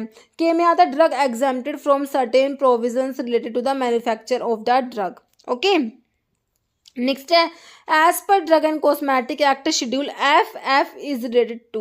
तो एफ के लिए मैंने आपको क्या बताया, parenteral preparations, ointment formulations, skin cosmetic preparations, ophthalmic preparations. तो ये आपका होता है ऑप्थेल्मिक प्रेपरेशंस हो जाएगा। ओके, नेक्स्ट है schedule F3 is related with. तो हमने F2 को देखा था, स्टैंडर्ड्स फॉर जो है सर्जिकल ड्रेसिंग्स के लिए देखा था, F2 है ना। देखिए सर्जिकल ड्रेसिंग्स के लिए तो F2 हो गया। स्टेराइल अम्बिलिकल टेप्स के लिए कौन सा होएगा, स्टैंडर्ड फॉर ऑप्थेल्मिक प्रेपरेशंस और स्टैंडर्ड फॉर प्रोडक्शन ऑफ सिरा। तो आपका F3 F2 बताया किसके लिए, सर्जिकल ड्रेसिंग्स के लिए, तो F3 होता है आपका अम्बिलिकल टेप्स के लिए। ऑप्शन आपका बी राइट हो जाएगा, standards for sterilized umbilical tapes. Okay, next है standard for disinfectant fluid comes under. तो डिसइंफेक्टेंट फ्लूइड के लिए स्टैंडर्ड्स के लिए मैंने कौन सा शेड्यूल बताया, शेड्यूल ओ दिया है, आर दिया है, एस दिया है या ई दिया है। तो इसमें आपका आता है शेड्यूल ओ आता है, बाकी आर आपका मैकेनिकल कंट्रासेप्टिव्स के लिए हो गया, एस में कॉस्मेटिक्स आ गया, ई में ये पॉइजनस ड्रग के लिए था, है ना, जो ओमिटेड है अभी। नेक्स्ट है under which schedule requirement for displaying manufacturing raw material and analytical record of drug deals in. तो एनालिटिकल रिकॉर्ड के लिए मैंने आपको कौन सा शेड्यूल बताया, देखिए शेड्यूल यू बताया, एम बताया, U1 या W। तो एनालिटिकल रिकॉर्ड ऑफ ड्रग याद रखना है शेड्यूल यू होगा, और अगर कॉस्मेटिक्स की बात हो जाती तो U1 हो जाता। ओके, अगर ये कहते कि analytical record of the cosmetics तो शेड्यूल U1 होता। ओके, एम में आपका क्या आता है, GMP, गुड मैन्युफैक्चरिंग प्रैक्टिसेस आती हैं शेड्यूल एम में। ओके, और W में क्या बताया था, list of generic drug. Next है, तो इसमें लिखा हुआ है यू का particular to be shown in manufacturing raw material analytical record of the drug, और U1 में आपका कॉस्मेटिक्स आ जाएगा। Particulars to be shown in manufacturing raw material and analytical record of the cosmetics. Next है list of coal tar colours permitted to be used in cosmetics is covered under schedule O में तो आपका disinfectant fluid के लिए आया था, है ना। फिर आपका शेड्यूल पी में लाइफ पीरियड ऑफ ड्रग आया, तो आपका शेड्यूल क्यू या शेड्यूल आर में मैकेनिकल कंट्रासेप्टिव्स आ गया, बचा क्या, option C schedule Q. Schedule Q में list of coal tar colours आ जाएगा। ओके, नेक्स्ट है, तो इसमें लिखा हुआ है शेड्यूल क्यू में list of dyes colours and pigments permitted in cosmetics and soap. Next schedule J is related to. तो शेड्यूल जे किससे रिलेटेड है, GMP। तो GMP से रिलेटेड कौन सा है, हमारा शेड्यूल एम है। Curable disease, list of disease and ailments which the drug can not claim. Pack size of drug के लिए शेड्यूल P1 आता है। तो क्यूरेबल नहीं होता, इनक्यूरेबल डिजीज के लिए है। List of disease and ailments which the drug can not claim to cure, या फिर इनक्यूरेबल डिजीज के लिए आपका शेड्यूल जे आता है। ओके, नेक्स्ट शेड्यूल जे देखिए, डिजीज और elements which drug may not purport to prevent or cure, incurable diseases के लिए हमारा शेड्यूल जे आएगा। ओके, जैसे कि कैंसर हो गया, है ना, डायबिटीज हो गया। नेक्स्ट क्वेश्चन है schedule C is related to. तो शेड्यूल सी जो है किससे रिलेटेड है, list of biological and immunological product, list of homeopathy product, list of Ayurvedic product, list of allopathic product. तो शेड्यूल सी में आपका आता है बायोलॉजिकल एंड स्पेशल प्रोडक्ट्स आता है, ऑप्शन आपका ए हो जाएगा, list of biological and immunological product आ जाएगा शेड्यूल सी में। नेक्स्ट है which of the following schedule include shelf life of drug. तो लाइफ पीरियड ऑफ ड्रग के लिए मैंने आपको क्या बताया, शेड्यूल एफ है, शेड्यूल एम है, शेड्यूल जी है, शेड्यूल पी। तो लाइफ पीरियड ऑफ ड्रग के लिए शेड्यूल पी आपने याद रखना है, तो शेल्फ लाइफ ऑफ ड्रग आपका आ जाएगा शेड्यूल पी में आ जाएगा, याद रखना है। ओके, नेक्स्ट है बायोलॉजिकल एंड बायोटेक्नोलॉजिकल प्रोडक्ट। तो ये बायोलॉजिकल एंड स्पेशल प्रोडक्ट्स के लिए अभी बायोलॉजिकल इम्यूनोलॉजिकल प्रोडक्ट्स बोल दीजिए, एक ही बात है। शेड्यूल ए में तो हमारे सारे एप्लीकेशन फॉर्म्स आ गए थे, बी में फीस के लिए आया था, तो आंसर क्या हो जाएगा, ऑप्शन सी हो जाएगा, शेड्यूल C C1 में। ओके, बाकी एक्स में क्या आता है, ये नार्कोटिक ड्रग, साइकोट्रॉपिक सब्सटेंस, ये सब आ जाएंगे। ओके, नेक्स्ट है list of drug which should be used by patients under medical supervision is covered under dash as per drug and cosmetic act. तो मेडिकल सुपरविजन वाली ड्रग्स के लिए कौन सा शेड्यूल है? शेड्यूल जी, एच, आई या जे? तो शेड्यूल जी में आता है हमारी लिस्ट ऑफ ड्रग्स जो मेडिकल सुपरविजन में लेनी होती है। ओके, ऑप्शन आपका ए राइट हो जाएगा। Next, as per drug and cosmetic act schedule T states that. तो शेड्यूल टी किसके बारे में होता है? Requirement of factory premises for manufacturing of medical devices, requirement of factory premises for the manufacturing of homeopathic drug, requirement of factory premises for the manufacture of Ayurveda, Siddha and Unani drugs, requirement factory premises for the manufacture of allopathy drug. देखिए GMP के लिए आप लोग schedule जो है M पढ़ते हैं, लेकिन अगर जीएमपी होता है आयुर्वेदा, सिद्धा एंड यूनानी के लिए तो शेड्यूल टी की बात आती है। तो ये हो जाएगा requirement of factory premises for the manufacture of Ayurveda, Siddha and Unani drugs. Okay, next question है, देखिए लिस्ट, इसमें यही लिखा हुआ है शेड्यूल जी के बारे में और टी के बारे में बता दिया। जी में हमने देख लिया जो मेडिकल सुपरविजन में लेनी होती है, list of substance that are required to be used under only under medical supervision and which are to be labelled accordingly. और टी में आपका हो जाएगा requirement of factory premises and hygiene conditions for Ayurveda, Siddha and Unani drugs. Okay, next है schedule dash of drug and cosmetic act include requirement and guideline on clinical trial for import and manufacture of new drug. तो ये आपका उड़ीसा में पूछा हुआ question है 2021 में। ठीक है, तो ये जो है क्लिनिकल ट्रायल्स वाला पूछा था। तो मैंने आपको बता रखा है शेड्यूल्स में क्लिनिकल ट्रायल्स को देखते ही हमने समझ जाना है कि शेड्यूल वाई की बात हो रही है ना। तो शेड्यूल डब्ल्यू दिया है, शेड्यूल एक्स, वाई या वी। तो आंसर क्या हो जाएगा? शेड्यूल वाई हो जाएगा। शेड्यूल वी में क्या आता है? पेटेंट एंड प्रोप्राइटरी मेडिसिन के लिए होता है, एक्स में narcotic drug, psychotropic substance, W में जेनेरिक ड्रग के लिए। ओके, तो आपका आंसर क्या हो गया? ऑप्शन सी हो गया। नेक्स्ट क्वेश्चन देख लीजिए, तो इसमें ये एक बार देख लीजिए, डब्ल्यू में जेनेरिक नेम वाली ड्रग्स आएंगी और एक्स में नार्कोटिक साइकोट्रॉपिक सब्सटेंस आ गए, है ना, for which special control measures have been laid down. और वाई का आपने क्लिनिकल ट्रायल याद रखना है, requirement and guidelines on clinical trials for import manufacture of new drug. Okay, next question देखिए, as per drug and cosmetic act schedule N is related with.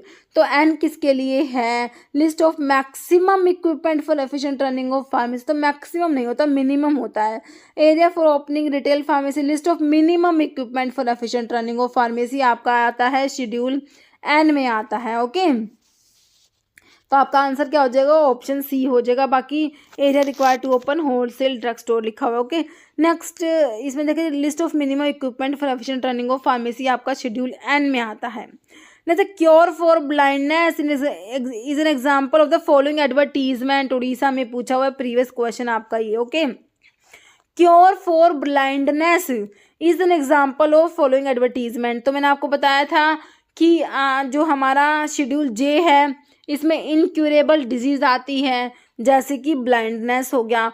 तो कह रहे हैं कि क्योर, अगर किसी ने कह दिया कि ब्लाइंडनेस को क्योर कर सकते हैं, cure for blindness N example of the following advertisement, तो किस में आएगा ये? प्रोहिबिटेड में, एग्जाम्प्टेड, परमिटेड या बोनाफाइड। तो ये प्रोहिबिटेड आता है। ओके, ऑप्शन आपका ए राइट हो जाएगा। Next, name of drug which shall be marketed under generic name only come under schedule W. तो इसमें तो हमारा यही आता है, ड्रग्स आती है which shall be marketed under generic name. तो ये आंसर तो ऑप्शन ए ही हो गया। बाकी एक्स दिया है, एक्स में आपका वही नार्कोटिक ड्रग, साइकोट्रॉपिक सब्सटेंस है ना। वाई का आपको देखते समझ जाना है किसकी बात हो रही है? क्लिनिकल ट्रायल्स की। नेक्स्ट है शेड्यूल वी का पूछा आपसे, स्टैंडर्ड फॉर कॉस्मेटिक्स के लिए तो ऐसा आया, standard for patent proprietary medicine के लिए आपका शेड्यूल वी आ गया है, और स्टैंडर्ड्स फॉर डिसइंफेक्टेंट फ्लूइड के लिए ओ आ गया है, गुड मैन्युफैक्चरिंग प्रैक्टिसेस के लिए एम आ गया है। तो शेड्यूल वी का आंसर क्या हो गया? ऑप्शन बी राइट हो गया। ओके, नेक्स्ट है insulin injection according to schedule P is should be store. ठीक है, तो शेड्यूल पी में आप shelf life of drug, life period of drug देखते हैं।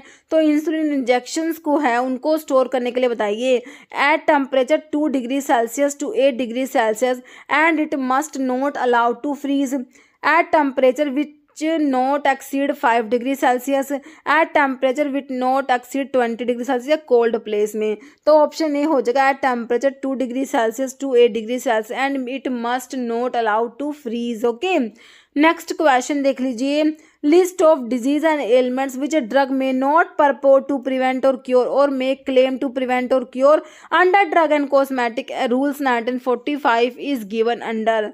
तो ये वही है लिस्ट ऑफ इनक्योरेबल डिजीज के लिए मैंने आपको क्या बताया, शेड्यूल जे बताया है ना, ऑप्शन आपका ए हो जाएगा। बाकी शेड्यूल के में list of drug exempted from the provision applicable to manufacture. Okay, और एम में वही आपका जीएमपी और पी में life period of drug. Next blood bank comes under the schedule. तो ब्लड बैंक के लिए बताइए, शेड्यूल बी दिया है तो बी में तो आपने फीस याद रखनी है। डी में जो exempted from the provision applicable to the import याद रखना है। जो डी में क्या है, इम्पोर्ट वाला है, याद रखना है। एफ में आपका ब्लड बैंक आ जाएगा, ऑप्शन आपका सी राइट हो जाएगा। बाकी जी को देखते ही समझ जाना है कि शेड्यूल जी किसके लिए है, जो मेडिकल सुपरविजन वाली ड्रग्स होती है। Next schedule x provide list of, x में क्या आता है, नार्कोटिक ड्रग आता है, साइकोट्रोपिक सब्सटेंस आता है, रिस्ट्रिक्टिव ड्रग भी आ जाएगा। तो आंसर क्या कर देंगे, all of the above. Okay, next question है which one of the following drug is placed in schedule X. तो एक्स में आपकी narcotic drug, psychotropic substance, habit forming drugs आती है। तो सिप्रोफ्लॉक्सासिन दिया है, डेक्सामेफेटामिन दिया है, पैरासीटामोल, टोल, ब्यूटामाइड। तो शेड्यूल एक्स में कौन सी ड्रग आ जाएगी, आपकी डेक्सामेफेटामिन आ जाएगा। Okay, option D. Next option B, sorry okay मैंने डी बोल दिया, तो मैंने आपको जो है डेक्सामेफेटामिन बता दिया, ऑप्शन बी है ये।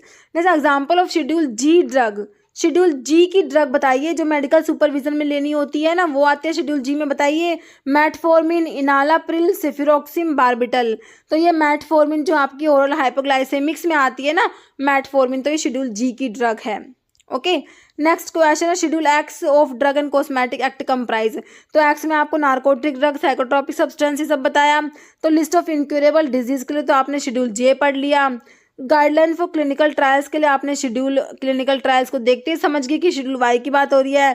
जेनेरिक ड्रग को देखते ही समझ गए कि हम लोग तो ये डब्ल्यू शेड्यूल डब्ल्यू की बात हो रही है। तो एक्स के लिए क्या हुआ, कुछ भी नहीं आया, तो आंसर ऑप्शन डी हो जाएगा, नन ऑफ द अबव, है ना। नेक्स्ट क्वेश्चन है injection, syringes and needles are covered under. तो इंजेक्शन, सिरिंजेस और निडल्स के लिए शेड्यूल ए में तो सारे एप्लीकेशन फॉर्म आ गए, बी में फीस आ गई, शेड्यूल डी में list of drug exempted from the application applicable to the import आ गया। तो बचा क्या, शेड्यूल सी में list of biological and special products आते हैं ना, तो ऑप्शन सी राइट हो जाएगा। नेक्स्ट है Ayurvedic and Unani poisons are listed in the following schedule. देखिए पॉइजन्स के लिए मैंने आपको बताया, क्या बताया, पॉइजन्स ड्रग के लिए शेड्यूल ई था, लेकिन जो आयुर्वेदा, सिद्धा एंड यूनानी के लिए जो पॉइजन्स है उसके लिए बताना है। शेड्यूल एच में तो आपकी लिस्ट ऑफ प्रिस्क्रिप्शन ड्रग्स आती है। एच में क्या आता है, लिस्ट ऑफ प्रिस्क्रिप्शन ड्रग। बहुत बार आपका जो ये शेड्यूल एच है ना, बहुत बार मतलब अभी जो बहुत से रिसेंटली एक भी एग्जाम हुआ तो शेड्यूल एच बहुत से एग्जाम में पूछा गया है। जी में जो मेडिकल सुपरविजन में देनी होती है ना। Y clinical trials. बचा क्या, शेड्यूल E1, ठीक है। तो आयुर्वेदा, सिद्धा, यूनानी के लिए पॉइजन्स की बात करेंगे तो शेड्यूल E1 आ जाएगा, ऑप्शन डी। नेक्स्ट है manufacturing and analytical record of the cosmetics. देखिए एनालिटिकल रिकॉर्ड ऑफ ड्रग्स के लिए शेड्यूल यू देखा था, तब मैंने आपको बताया था अगर कॉस्मेटिक्स होगा तो क्या होगा, है ना। तो कॉस्मेटिक कौन से शेड्यूल्स में है, वाई। तो वाई के लिए तो हमें पता है क्लिनिकल ट्रायल्स के लिए होता है ना। Guideline for the clinical trials हो जाएगा। यू में आपका हो जाता है, अगर ड्रग होता है यहाँ पर manufacturing and analytical record of drug होता तो यू होता है, लेकिन कॉस्मेटिक्स है तो ऑप्शन सी U1 हो जाएगा। और वी के लिए हमें पता है standards for patent and proprietary medicines. Next question है schedule two which list of drug to be sold on prescription only belongs to. तो प्रिस्क्रिप्शन ड्रग के लिए आपका ये उड़ीसा में पूछा हुआ क्वेश्चन है। ओके, प्रीवियस क्वेश्चन है, शेड्यूल एच के ऊपर भी क्वेश्चन बना था। तो प्रिस्क्रिप्शन ड्रग के लिए शेड्यूल एच आता है, जो आपको ऑप्शन ए में ही दिया है। बाकी शेड्यूल जी में जो ड्रग मेडिकल सुपरविजन में लेनी होती है, जैसे ओरल हाइपोग्लाइसेमिक्स है ना। Y clinical trials. एक्स में नार्कोटिक ड्रग, साइकोट्रोपिक सब्सटेंस और हैबिट फॉर्मिंग ड्रग्स आ जाएगा। ओके, नेक्स्ट है schedule for drug manufacturing practice, GMP, simple GMP के लिए पूछ रखा है। Okay, and requirement of factory premises for the manufacture of belong to. Schedule X, तो एक्स का तो आपको पता है, narcotic drug, psychotropic substance, habit forming drug. W में list of generic drug. L जो है पहले था, इसमें शेड्यूल एल में प्रिस्क्रिप्शन ड्रग आती थी। ओके, तो अभी तो आपकी प्रिस्क्रिप्शन ड्रग शेड्यूल एच में आती है। तो जीएमपी के लिए आपका हो गया ऑप्शन डी, शेड्यूल एम आ जाएगा। ओके, तो इसमें देखिए जीएमपी के लिए आपका शेड्यूल एम आता है, good manufacturing practices, requirement of factory premises, plant and equipments. तो एम में भी M1 M2 M3 भी होते हैं, तो M1 M2 M3 को HCM से याद रखिए। जीएमपी किसके लिए, होम्योपैथिक प्रेपरेशंस के लिए तो शेड्यूल M1 हो जाएगा, और कॉस्मेटिक्स के लिए M2 हो जाएगा, और मेडिकल डिवाइसेस के लिए M3। ठीक है, HCM याद रखना, M1 M2 M3 याद रखना। Okay, requirement of factory premises for manufacturing of homoeopathic preparations M1, M2 हो जाएगा requirement of factory premises for manufacturing of cosmetics, M3 requirement of factory premises for manufacturing of medical devices. Okay, next है if in the drug and cosmetic act and rules schedule relating to GMP. तो GMP के लिए क्या बताया, बिल्कुल simple है, लेकिन GMP वाला क्वेश्चन बहुत बार शेड्यूल जो है एम पे भी बहुत बार क्वेश्चन बना है। तो जीएमपी के लिए ऑप्शन ए शेड्यूल एम हो जाएगा। बाकी शेड्यूल सी किसके लिए बताया, बताइए, biological and special products. Okay, biological and special products आ जाएंगे। वाई का देखते हैं, समझ जाना है, क्लिनिकल ट्रायल्स की बात हो रही है, standards for clinical trials, guideline for clinical trials बोल दीजिए। एच में आपकी प्रिस्क्रिप्शन ड्रग हो जाएंगे। ओके, नेक्स्ट क्वेश्चन है शेड्यूल M2। तो M2 मैंने अभी आपको क्या बताया, M1 M2 M3 HCM से याद रखना है। जीएमपी होम्योपैथिक के लिए, जीएमपी कॉस्मेटिक्स के लिए, जीएमपी मेडिकल डिवाइसेस के लिए। ओके, तो देख लीजिए आप, requirement of factory premises for the manufacturing of medical devices तो M3 हो गया। होम्योपैथिक के जो किस में आ गया, M1 में आ गया। कॉस्मेटिक्स आपका हो गया M2 में, तो M2 पूछा हुआ है तो ऑप्शन सी हो जाएगा। M2 requirement of factory premises for the manufacturing of cosmetics. Okay, next, और इसमें यही लिखा हुआ है, देखिए वही हमने M देख लिया, जीएमपी और M1 M2 M3 HCM से हम लोग याद रखेंगे। ओके, नेक्स्ट क्वेश्चन है pack size of drug is covered under. तो पैक साइज ऑफ ड्रग के लिए बताना है। शेड्यूल पी में तो आपका क्या आया था, लाइफ पीरियड ऑफ ड्रग आया था। आर में क्या आया था, standards for mechanical contraceptives. Pack size of drug के लिए शेड्यूल P1 आ गया, और ओ में स्टैंडर्ड्स फॉर आपका डिसइंफेक्टेंट फ्लूइड आया था। ओके, तो आंसर क्या हो गया, ऑप्शन सी। नेक्स्ट है as per drug and cosmetic rules schedule P deals with. तो शेड्यूल पी किसके लिए बताया, पैक साइज ऑफ ड्रग नहीं, बिल्कुल नहीं, ऑप्शन जो है इसके लिए P1 हो जाएगा। Life period of drug in month, option 2 आपका राइट हो जाएगा। स्टैंडर्ड फॉर कॉस्मेटिक्स के लिए शेड्यूल एस आ गया। Standard for condoms and other mechanical contraceptives के लिए शेड्यूल आर आ गया। ओके, नेक्स्ट क्वेश्चन है schedule C and schedule N as per the drug and cosmetic act deal with the following. तो शेड्यूल सी किसके लिए होता है, इसमें आता है बायोलॉजिकल एंड स्पेशल प्रोडक्ट्स आते हैं। शेड्यूल एन में क्या आता है, list of minimum equipment for the efficient running of the pharmacy. तो अब देख लीजिए, स्टैंडर्ड फॉर कॉस्मेटिक्स तो आपका एस में आता है, बायोलॉजिकल एंड स्पेशल प्रोडक्ट है शेड्यूल सी, बिल्कुल सही हो जाएगा। क्या हो जाएगा आपका, और लाइफ पीरियड ऑफ ड्रग का तो पी आता है। List of minimum equipment for efficient running of pharmacy, बिल्कुल सही हो जाएगा। तो आपका जो है शेड्यूल सी के लिए तो क्यू हो जाएगा, और जो है एन के लिए एस हो जाएगा। तो क्यू और एस आपको देखिए अब कौन से ऑप्शन में मिला है, करेक्ट ऑप्शन ये है, क्यू और एस आपको दिया हुआ है ऑप्शन बी में। ओके, नेक्स्ट क्वेश्चन है शेड्यूल एच और शेड्यूल एस का पूछा हुआ, इस टाइप से ही आपको ऑप्शन दे रखे हैं, तो देखना है आप कौन से दो हैं इनमें से। ओके, वो भी दे रखे हैं, पी क्यू वाले ऑप्शंस हैं। देखिए एच में मैंने क्या बताया, प्रिस्क्रिप्शन ड्रग आई है ना, तो prescription drug which are required to be sold by retail only on prescription of RMP, तो ये शेड्यूल एच है। Standard for cosmetics schedule S है, तो आपके फर्स्ट वाले पी और क्यू ही आंसर निकल गया। बाकी बायोलॉजिकल एंड स्पेशल प्रोडक्ट्स के लिए शेड्यूल सी है। List of coal tar colours permitted to be used in cosmetic and soap के लिए क्यू है। तो पी और जो फर्स्ट वाले 2 पी और क्यू देख लीजिए कौन से ऑप्शन में है, ऑप्शन ए में दिए हुए हैं, तो आपका आंसर क्या हो गया, option A P Q. Okay, next है आपका क्वेश्चन, देखिए आपको इसमें बताना कौन सा करेक्ट मैच नहीं है। As per drug and cosmetic act which of the following not correct match, कौन सा करेक्ट मैच नहीं है। देखिए शेड्यूल पी, पी में क्या आता है हमें पता है, लाइफ पीरियड ऑफ ड्रग, बिल्कुल सही मैच है। क्यू में हमने देख लिया कोलतार कलर्स आते हैं, बिल्कुल सही है। एस में हमने कॉस्मेटिक्स देखा, स्टैंडर्ड फॉर कॉस्मेटिक्स, बिल्कुल सही है। तो लास्ट वाला ऑप्शन ही बचता है हमारे पास, तो है ना शेड्यूल एफ। तो एफ देखिए प्रिस्क्रिप्शन ड्रग के लिए कहाँ होगा, प्रिस्क्रिप्शन ड्रग के लिए तो एच आया, एफ तो ऑप्थेल्मिक प्रेपरेशंस के लिए आया था। तो ऑप्शन 4 ही आपका करेक्ट मैच नहीं हो रहा, बाकी के सारे जो है करेक्टली मैच हैं। ओके, तो इसमें हो गया आपका आंसर ऑप्शन 4 हो गया। Okay, manufacture for cell and distribution of drug other than those specified in schedule C1X। देखिए मैन्युफैक्चरिंग लाइसेंस का मैंने आपको बताया था प्रीवियस वीडियो में, है ना। तो देखिए मैन्युफैक्चर फॉर किसके लिए, sale and distribution of drug other than those specified in schedule C1X। Other than C1X के लिए बताना है आपने, और किसका बताना है, इशू का। एक तो अप्लाई करते हैं, एक इशू होता है लाइसेंस, तो इसमें इशू का पूछा हुआ है। अदर देन C1X के लिए जो लाइसेंस इशू होगा, तो अदर देन C1X के लिए मैंने आपको बताया था 24 में अप्लाई करेंगे और इशू होगा 25 में, है ना। किसके लिए, ये मैन्युफैक्चरिंग लाइसेंस है, और अदर देन C1X के लिए। ओके, तो आपका जो है ऑप्शन देख लीजिए, form number 24, 25, form number 24F या फॉर्म नंबर 25F। ओके, तो देखिए अदर देन C1X के लिए आपका अप्लाई करेंगे 24 में और लाइसेंस इशू होगा फॉर्म नंबर 25 में। ओके, तो याद रखना है आपने, अप्लाई किस में करेंगे, फॉर्म नंबर 24 में, और लाइसेंस इशू होगा फॉर्म नंबर 25 में। ओके, देखिए आपको ये फॉर्म नंबर थोड़े से डिफिकल्ट से लगते हैं ना, है ना। तो पता क्या करिए, इनको ना एक जगह पे लिख लीजिए, और ठीक है, और फिर इसको क्या करें, लिख के इनको रिवाइज करिए। जो चीज़ अपने को ज़्यादा दिक्कत देती है, जो हमें मतलब कि याद नहीं होती, समझ नहीं पाते, तो उसको याद करने का एक ही तरीका है, उसको लिख के और उसको याद कीजिए एक तरीके से, क्योंकि फॉर्म नंबर इनका कोई सोल्यूशन नहीं होता, ये याद ही करने होते हैं ना। ठीक है, तो आपको C1X जो अदर देन C1X के मैन्युफैक्चरिंग के लिए क्या बताया, अप्लाई करेंगे फॉर्म नंबर 24 में, लाइसेंस इशू होगा 25 में।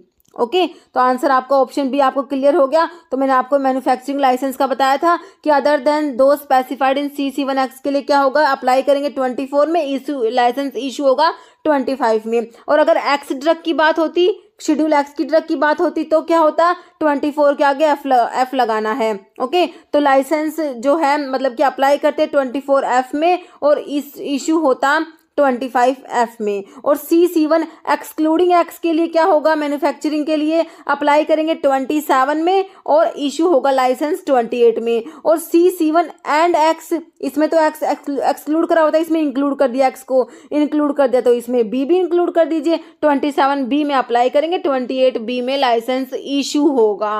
ओके, तो ये याद रखने हैं।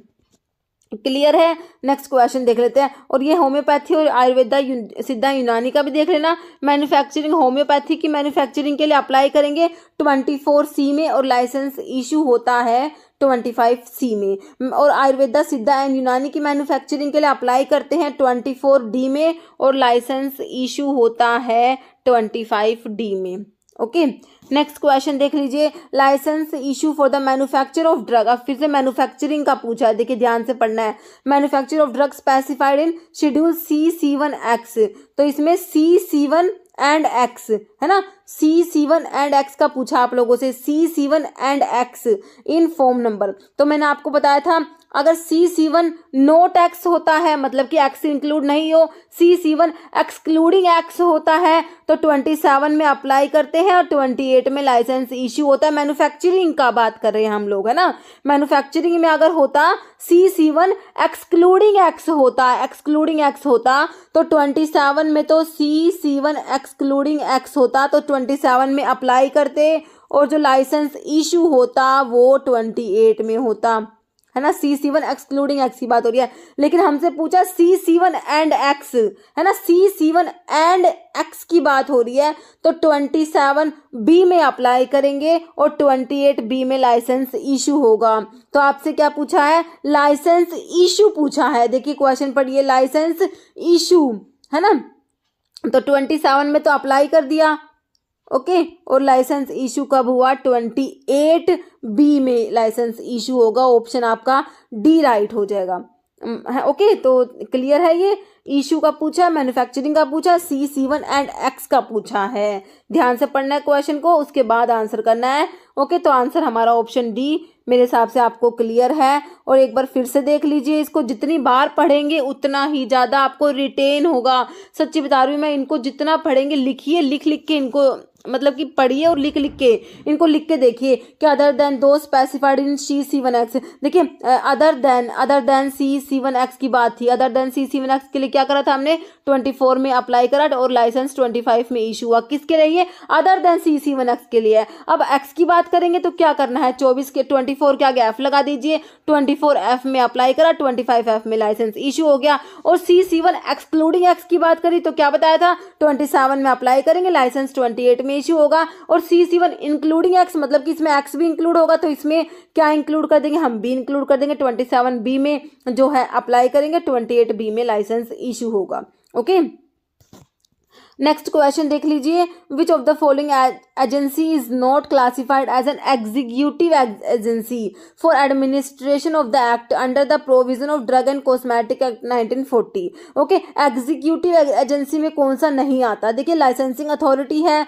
ड्रग इंस्पेक्टर है, ड्रग कंसल्टेटिव कमेटी है, या कस्टम कलेक्टर है। ओके, तो एग्जीक्यूटिव में हमारा कौन सा नहीं आएगा, ड्रग कंसल्टेटिव कमेटी जो है एग्जीक्यूटिव में नहीं आती। और बाकी तीनों जो है ये हमारी लाइसेंसिंग अथॉरिटी है, ड्रग इंस्पेक्टर है और कस्टम कलेक्टर है, ये एग्जीक्यूटिव एजेंसी में आ जाएंगे। देखिए इसमें लिखा है for the efficient administration of the act and rules, drug and cosmetic act की बात हो रही है, following agencies have been provided. देखिए इसमें तो एडवाइजरी होती है, एक एनालिटिकल होती है और एक और कौन सी होती है, एग्जीक्यूटिव होती है। तो एडवाइजरी में तो आपका जैसे DTAB हो गया और ड्रग कंसल्टेटिव कमेटी किस में आएंगी, एडवाइजरी बॉडीज में आएंगे। एनालिटिकल में जैसे आपकी सेंट्रल ड्रग लैबोरेटरी हो गया, drug control laboratory in states हो गया, गवर्नमेंट एनालिस्ट हो गया। एग्जीक्यूटिव में कौन कौन सी आती है, तो ये नाम आपको पता होने चाहिए, एग्जाम में आ जाता है कि एडवाइजरी में कौन सी है। ठीक है, तो आपको एक ऑप्शन ये दे दिया, बाकी 3 अलग दे दिए, है ना। तो ड्रग टेक्निकल DTAB और DCC drug consultative committee advisory में आ गई। एनालिटिकल में central drug laboratory, drug control laboratory in states and government analyst आ जाएगा। एग्जीक्यूटिव में आपका licensing authority, controlling authority, drug inspector and custom collectors आ जाएंगे। ओके, नेक्स्ट क्वेश्चन देखिए, which of the following administrative bodies involve as analytical committee. अब इसमें analytical के लिए आपसे पूछा है for the efficient running of pharmacy as per the pharmacy act. देखिए ड्रग इंस्पेक्टर डिपार्टमेंट है, ड्रग कंसल्टेटिव कमेटी है, ड्रग टेक्निकल एडवाइजरी बोर्ड, तो ये DTAB जो है और ड्रग कंसल्टेटिव कमेटी है, तो आपकी किस में एडवाइजरी में आई थी ना, सेंट्रल ड्रग लैबोरेटरी, तो आपकी एनालिटिकल कमेटी में ये आ जाएगा, सेंट्रल ड्रग लैबोरेटरी आ जाएगा। ओके, तो आंसर आपका क्या हो जाएगा, ऑप्शन डी हो जाएगा। नहीं तो DTAB इज कॉन्स्टिट्यूटेड बाय, तो DTAB की फुल फॉर्म पता होनी चाहिए, ड्रग टेक्निकल एडवाइजरी बोर्ड होता है, तो इसको कॉन्स्टिट्यूट कौन करता है, state government, PCI, DCTE, central government, तो सेंट्रल गवर्नमेंट करेगी, ऑप्शन आपका डी राइट हो जाएगा। ओके, नहीं तो DTAB has dash x officio members, members important है, DTAB के मेंबर्स इंपॉर्टेंट है। ओके, तो कितने एक्स ऑफिशियो मेंबर्स होते हैं, 5 होते हैं, 6 होते हैं, 4 या 8 एक्स ऑफिशियो मेंबर्स जो होते हैं ना, इसमें 8 होते हैं। ओके, कितने होते हैं x officio members, 8 x officio members होते हैं DTAB में। ओके, तो DTAB के मेंबर्स की बात कर लेते हैं एक बार। देखिए ड्रग टेक्निकल एडवाइजरी बोर्ड होता है, इसका full form constituted by central government to advise central and state government and technical matters. Okay, constitution जो होता है DTAB का वो होता है ड्यूरेशन ऑफ 3 इयर्स के लिए। चेयरपर्सन जो है DTAB का वो कौन है, director general of health service. Okay, DGHS। Okay, members की बात कर लेते हैं, तो इलेक्टेड मेंबर 5 होते हैं, 5 नॉमिनेटेड और 8 ex officio. Okay, 5, 5, 8, 5 elected, 5 nominated और 8 होते हैं x officio members. Elected members की बात कर लीजिए, 1 teacher in pharmacy, 1 teacher in pharmacology, 1 teacher in medicine, 1 person elected by Indian Pharmaceutical Association, 1 person elected by Council of Central Medical Association। फिर आपके nominated members होते हैं, 5 होते हैं, इंपॉर्टेंट है। 2 तो क्या होते हैं, सेंट्रल गवर्नमेंट नॉमिनेट करेगी। देखिए 2 person nominated by central government from amongst member who are in charge of drug control in state. 2 government analyst होते हैं, 1 person होता है फ्रॉम फार्मास्यूटिकल इंडस्ट्री से। और जो एक्स ऑफिशियो मेंबर 8 है, तो 8 के नाम आपको याद होने ही चाहिए। Director general of health service होता है, director of central drug research institute Lucknow, director of central drug laboratory Kolkata, director of Indian veterinary research institute Izzatnagar, director of central research institute Kasauli, president of PCI, president of MC and drug controller of India. ये हमारे ex officio members होते हैं D tab के। Next question है, according to drug and cosmetic act 1940 and rules 1945 for the drug technical advisory board, how many persons are to be nominated by central government from amongst member who are in charge of drug control in state. तो मैंने अभी आपको बताया D tab के nominated members के बारे में हमने पढ़ा, तो 2 मेंबर मैंने आपको बताया कि सेंट्रल गवर्नमेंट नॉमिनेट करती है ना। कितने member, how many members are to be nominated by central government from amongst member who are in charge of drug control in state. कितने होते हैं, 2, 4, 6 या 5 दिए हुए हैं, तो आपका होता है 2 मेंबर्स सेंट्रल गवर्नमेंट नॉमिनेट कर रही थी, है ना। तो आंसर ऑप्शन ए हो जाएगा। ओके, एम्स में पूछा हुआ क्वेश्चन अभी recently. Next 2 x officio members of drug technical advisory board D tab के, मैंने कहा था एक्स ऑफिशियो 8 के 8 नाम याद होने चाहिए, तो पूछे 2 एक्स ऑफिशियो पूछे, इनमें से कौन से दिए हुए हैं। Okay, D drug technical advisory board under drug and cosmetic act, देखिए drug controller general of India and the president of medical council of India, drug controller general of India and the secretary PCI, secretary pharmacy council of India and director. NIPER का इसमें कुछ काम नहीं है, NIPER हमने पढ़ा ही नहीं इसमें ना। तो हमारा जो है drug controller general of India हो जाएगा, प्रेसिडेंट हो जाएगा एमसीआई, है ना। तो ये सेकंड वाले में ना सेक्रेटरी दिया, सेक्रेटरी ने तो प्रेसिडेंट होता है पीसीआई का। ओके, तो आपका आंसर ऑप्शन ए राइट हो गया। Okay, next who the chairman of drug technical advisory board, D tab के चेयरमैन मैंने अभी आपको बताया कौन से, president of PCI, union health minister, director general of health service, drug controller of India. तो ये ऑप्शन सी हो जाएगा, director general of health service the chairman of the D tab. Okay, next question, appointment of drug inspector is as per the section of drug and cosmetic act 1940। देखिए drug inspector के appointment के लिए आपका कौन सा section आता है, section 21 में ड्रग इंस्पेक्टर अपॉइंट किया जाता है। आंसर आपका हो जाएगा ऑप्शन सी, सेक्शन 21 हो जाएगा। ओके, और गवर्नमेंट एनालिस्ट की बात होती है तो उसके लिए सेक्शन 20 आपने याद रखना है। ओके, तो ड्रग इंस्पेक्टर के लिए सेक्शन 21 और गवर्नमेंट एनालिस्ट की बात होगी तो हम सेक्शन 20 याद रखेंगे। नेक्स्ट ड्रग इंस्पेक्टर के बारे में और लिखा हुआ है, ड्रग इंस्पेक्टर क्या पब्लिक सर्वेंट होता है अपॉइंटेड अंडर सेक्शन 21। इसकी एलिजिबिलिटी क्या होती है ड्रग इंस्पेक्टर के लिए, देखिए बी फॉर्म तो आपने होना ही होना है, ठीक है। तो बी फॉर्म और 18 मंथ एक्सपीरियंस होता है manufacturing of any 1 schedule C drug.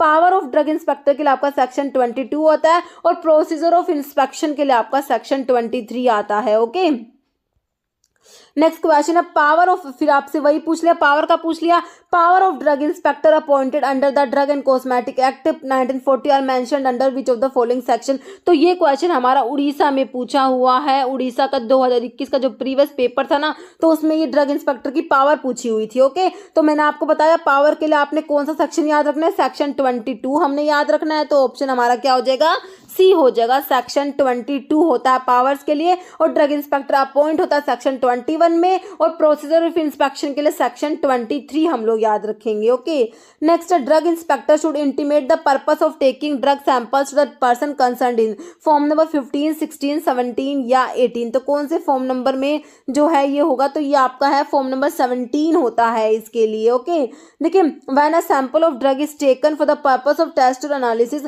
Inspector should intimate purpose of person concerned in writing in form number 17।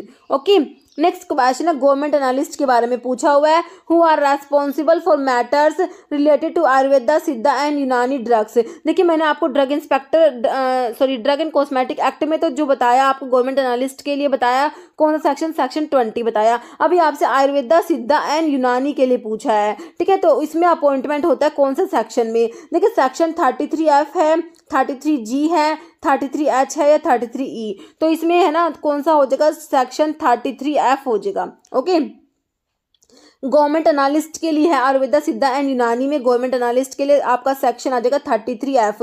और अगर आयुर्वेदा, सिद्धा एंड यूनानी में ड्रग इंस्पेक्टर की बात होती है तो आप लोगों ने क्या याद रखना है पता है, section 33G drug inspector Ayurveda, Siddha and यूनानी के लिए। ओके, तो इसमें लिखा हुआ ड्रग इंस्पेक्टर आयुर्वेदा सिद्धा यूनानी के लिए अगर अब होती है तो सेक्शन 33G की बात 33G याद रखेंगे। ओके, जैसे member nominated by central government in drug consultative committee, जो आपकी ड्रग कंसल्टेटिव कमेटी हमने पढ़ी है तो उसमें सेंट्रल गवर्नमेंट जो है कितने मेंबर नॉमिनेट करती है, 1 2 3 या 4, तो 2 मेंबर नॉमिनेट करेगी सेंट्रल गवर्नमेंट। ओके, आपका आंसर क्या हो जाएगा, option B.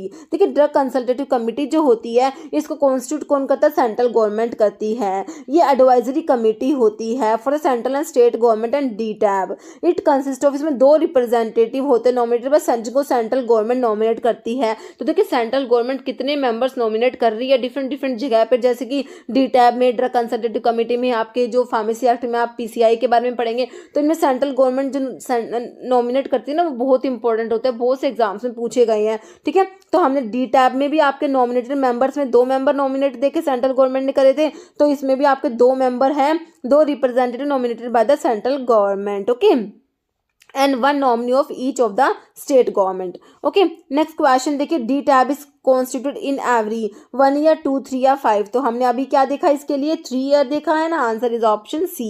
Next question, DTAB stands for, बिल्कुल सिंपल है, ड्रग टेक्निकल एडवाइजरी बोर्ड होता है। ऑप्शन देख लीजिए, ऑप्शन ए में ही दिया हुआ है drug technical advisory board. Next question है, central drug laboratory is situated in, तो सेंट्रल ड्रग लैबोरेटरी कहाँ पर है, कोलकाता, मुंबई, चेन्नई या new Delhi. CDLK central drug laboratory कहाँ पर है, कोलकाता में है। ऑप्शन आपका ए राइट हो जाएगा। ओके, तो ये देख लीजिए आप, सेंट्रल ड्रग लैबोरेटरी कोलकाता में, ध्यान रखना है सेंट्रल रिसर्च इंस्टीट्यूट कसौली में, सेंट्रल ड्रग रिसर्च इंस्टीट्यूट की बात होगी तो लखनऊ याद रखना है। इंडियन वेटरनरी रिसर्च इंस्टीट्यूट के लिए आप इज्जत नगर का नाम याद रखेंगे, ये एग्जाम में पूछे जाते हैं। Next central drug research institute, देखिए पूछ लिया एग्जाम में, रिसेंटली पूछा 2023 में ही, सेंट्रल ड्रग रिसर्च इंस्टीट्यूट कहाँ पर है, कसौली में, तो सेंट्रल रिसर्च इंस्टीट्यूट देखा। कलकत्ता, तो कोलकाता में सेंट्रल ड्रग लैबोरेटरी देखी, तो आपका लखनऊ आंसर हो जाएगा, ऑप्शन डी हो जाएगा। सेंट्रल ड्रग रिसर्च इंस्टीट्यूट कहाँ पर है, लखनऊ में है। ओके, ऑप्शन सी हो गया। नेक्स्ट है, बायोलॉजिकल्स आर टेस्टेड एट, तो बायोलॉजिकल टेस्टिंग कहाँ होगी, मुंबई में, कोलकाता में, चेन्नई में, कसौली में। तो बायोलॉजिकल्स जो होती है उनकी टेस्टिंग होती है कहाँ पर, कसौली में। ऑप्शन आपका डी राइट हो जाएगा। नेक्स्ट है, function of central drug laboratory, central drug laboratory जो हमारी कोलकाता में है ना, तो इसका फंक्शन क्या है ये बताना है। देखिए, to analyse a sample of drug and cosmetics, तो सैंपल्स को एनालाइज करती है, या फिर टू इशू लोन लाइसेंस को इशू करेगी, रिपैकिंग लाइसेंस को इशू करेगी, या फिर मैन्युफैक्चरिंग लाइसेंस को इशू करेगी। तो सेंट्रल ड्रग लैबोरेटरी का क्या फंक्शन होता है, to analyse the sample of the drug और कॉस्मेटिक्स। आपका आंसर ऑप्शन ए हो जाएगा। ओके, नेक्स्ट है, which of the following serve as one of the laboratory for producing oral polio vaccine. Okay, तो ये हमारा ESIC का 2019 का क्वेश्चन है, 2019 में पूछा गया था।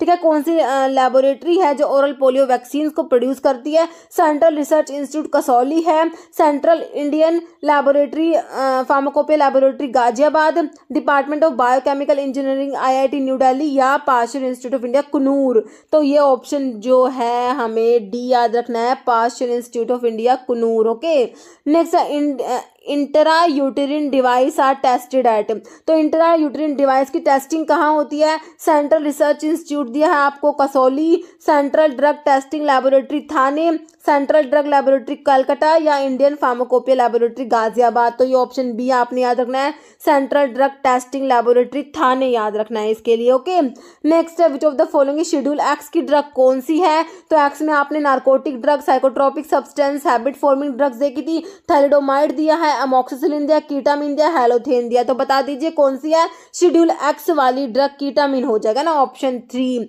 नेक्स्ट क्वेश्चन है, application for the issue of a permit to small, import करना है small quantity of drug for personal use is made to the licensing authority in, form number 22, form number 12A, 12 या 26। तो इसके लिए option देखिए, form number 12A होता है, किसके लिए, application for issue of a permit to import small quantity of a drug for personal use. तो इसके लिए आपका फॉर्म नंबर 12A हो जाएगा। ओके, और इसमें परमिशन ग्रांटेड होती है फॉर्म नंबर 12B में।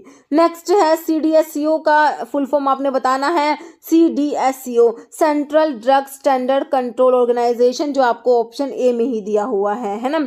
नेक्स्ट क्वेश्चन क्या है, central drug standard control organisation याद रखना है। Next under the drug and cosmetic act and rules, ठीक है, ड्रग एंड कॉस्मेटिक एक्ट है, इसमें जो रूल्स हैं divided into how many parts, कितने पार्ट्स में डिवाइड है, 16 है, 12 है, 18 है या 24 है, तो ये 18 पार्ट्स हो जाएगा ऑप्शन सी। देखिए ड्रग एंड कॉस्मेटिक रूल्स जो है डिवाइड है 18 पार्ट्स में, each belonging to a particular subject.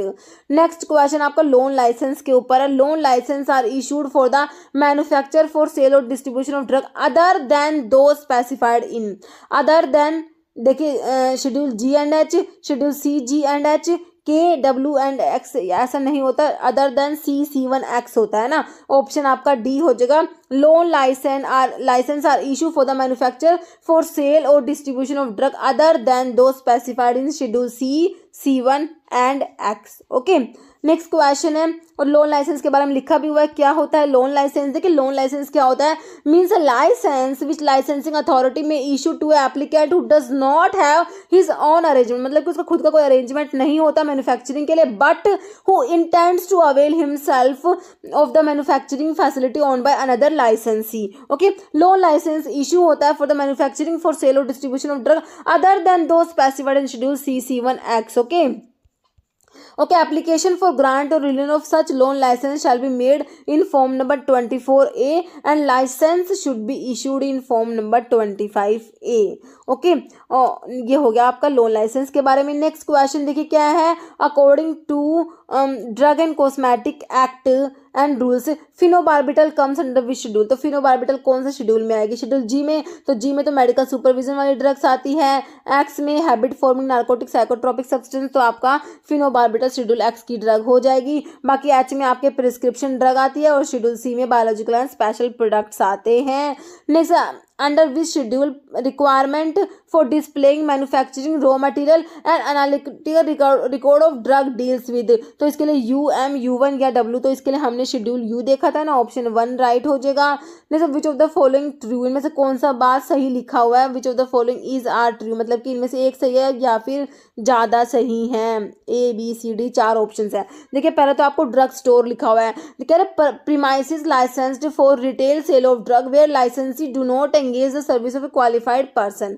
Okay ये ड्रग स्टोर की डेफिनेशन लिखी हुई है। फिर कह रहे केमिस्ट एंड ड्रगिस्ट में क्या है, premises licensed for retail sale of drug where licensee employ service of a qualified person, यहाँ पर क्वालिफाइड पर्सन है but do not maintain pharmacy for compounding against prescription, ठीक है, तो यहाँ पर कंपाउंडिंग नहीं हो रही बट क्वालिफाइड पर्सन होता है किसमें, केमिस्ट एंड ड्रगिस्ट में। और फार्मेसी क्या होता है, premises license for retail sale of drug where licensee employ the service of qualified person है and maintain a pharmacy for compounding against prescription. तो बताइए तीनों बातें सही है क्या, देखिए तीनों ही डेफिनेशन सही लिखी हुई है, ऑप्शन डी राइट हो जाएगा। ओके तो फार्मेसी में क्या है, आपका क्वालिफाइड पर्सन भी है और कंपाउंडिंग भी हो रही है। ओके केमिस्ट एंड ड्रगिस्ट में क्वालिफाइड पर्सन है बट कंपाउंडिंग नहीं होती। और ड्रग स्टोर क्या होता है, premises license for retail sale of drug where licensee do not engage the service, यहाँ पे क्वालिफाइड पर्सन ही भी नहीं होता। ओके तो इन तीनों की डेफिनेशन एग्जाम में पूछी हुई है अलग अलग, ठीक है, तो आपको थोड़ा सा ध्यान रखना है।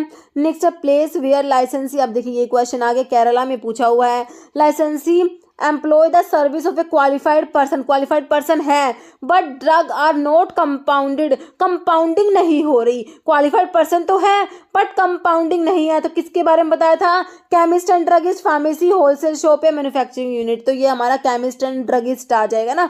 फार्मेसी में दोनों होते हैं कि क्वालिफाइड पर्सन भी होता है कंपाउंडिंग भी होती है फार्मेसी में, तो आपका आंसर क्या हो गया, ऑप्शन ए हो जाएगा, है ना। नेक्स्ट ये केमिस्ट एंड ड्रगिस्ट के बारे में लिखा हुआ है, premises license for retail sale of drug where licensee employ the service of qualified person but do not maintain pharmacy for compounding against prescription. Okay next question देखिए, drug store के बारे में पूछा हुआ है, ये भी एक एग्जाम में आया हुआ है। देखिए as per the drug and cosmetic 1940 drug store के बारे में, ड्रग स्टोर का मैंने क्या बताया था, देखिए licensee where service of registered pharmacist is employed but do not maintain a pharmacy, licensee who employ the service of registered pharmacist and maintain a pharmacy for compounding and against prescription, तो compounding भी हो रही है, qualified person भी है, तो pharmacy हो गया। Licensee where drug are temporary stored या license where service of a qualified person is qualified person is not required. Okay, तो आपका जो है आंसर क्या हो जाएगा, ये ऑप्शन डी ही हो जाएगा, service of qualified person is not required. Okay, तो ये ड्रग स्टोर की डेफिनेशन हो जाएगी। नेक्स्ट, ड्रग स्टोर के बारे में लिखा है premises license for retail sale of drug where licensee do not engage the service of a qualified person. Next question देख लीजिए, टैबलेट्स और capsules of drug specified in schedule X can be marketed in packaging not exceeding 200 unit dose, 150 unit dose, 100 unit dose या 250 unit dose. तो schedule X की बात हो रही है, तो इसके लिए ऑप्शन सी हो जाएगा, पैकेजिंग जो है should not exceed 100 unit dose. Tablet और कैप्सूल्स की बात हो रही है शेड्यूल एक्स के लिए, तो 100 यूनिट डोज से ज़्यादा नहीं होना चाहिए। ओके, देखिए इसमें सारी आपको लिखी हुई है packaging of drugs specified in schedule X की, ड्रग्स की पैकेजिंग के लिए देखिए drugs specified in schedule x shall not be marketed in packaging not exceeding, देखिए 100 यूनिट डोज। टेबलेट्स और कैप्सूल के केस में हमने 100 यूनिट डोज क्वेश्चन में देख ली। अगर ओरल लिक्विड प्रेपरेशंस होती हैं तो इसमें होना चाहिए नॉट एक्सीडिंग 300 ml, और इंजेक्शंस के केस में नॉट एक्सीडिंग 0.5 ml, मतलब कि 5 ml। ओके, 5 ml है ये। ओके, नेक्स्ट क्वेश्चन देखिए, pack size of albendazole suspension, तो पैक साइज ऑफ ड्रग के लिए आपका शेड्यूल कौन सा आता है, P1 आता है ना। तो एल्बेंडाजोल सस्पेंशन का पैक साइज बता दीजिए कितना होता है, 5 ml, 10, 15 या 30, तो ये 10 ml हो जाएगा। नेक्स्ट क्वेश्चन है, one of the following form is needed for cosmetics manufacturing. Cosmetics के मैंने आपको क्या बताया था, 36, 32, 20 या 24। देखिए आपका 31 और 32 दो ही पड़ते हैं कॉस्मेटिक्स के लिए, तो ऑप्शन बी 32 हो जाएगा। ओके, देखिए कॉस्मेटिक्स की मैन्युफैक्चरिंग के लिए अप्लाई करेंगे 31 में, और लाइसेंस इशू होता है 32 में। लोन लाइसेंस की बात करेंगे, कॉस्मेटिक्स के लिए लोन की बात करेंगे तो अप्लाई करेंगे 31A में, और लाइसेंस इशू होगा 32A में। जैसे good manufacturing practices are prescribed in GMP के लिए आपका कौन सा शेड्यूल है, बिल्कुल सिंपल है, तो शेड्यूल M की बात करते हैं जब भी GMP की बात होती है तो। और G में कौन सी आती है, जो मेडिकल सुपरविजन में ड्रग्स लेनी होती है, GMS से हम लोग याद रखते हैं। P में आपका लाइफ पीरियड ऑफ ड्रग आता है, और S में क्या आता है, स्टैंडर्ड्स फॉर कॉस्मेटिक्स आता है। Next, drug specified in schedule x shell be marketed in packaging not exceeding, तो वही शेड्यूल एक्स की ड्रग के बारे में क्वेश्चन देखिए तमिलनाडु में पूछा हुआ क्वेश्चन अभी रिसेंटली। देखिए टैबलेट्स और कैप्सूल्स के लिए हमने कितना देखा था, 100 unit dose in case of tablet और कैप्सूल, बिल्कुल सही है। 300 ml in case of oral liquid preparations, ये भी सही है। 5 ml in case of injection, ये भी सही है। तो आपके तो तीनों ही बातें सही लिख दी इन्होंने, answer is option D. Okay, next question है, which one of the following drug is not a schedule C1। C1 में कौन सी नहीं आती, देखिए C में आपके पेरेंटरल्स आते हैं, C1 में आपके नॉन पेरेंटरल्स आते हैं ना।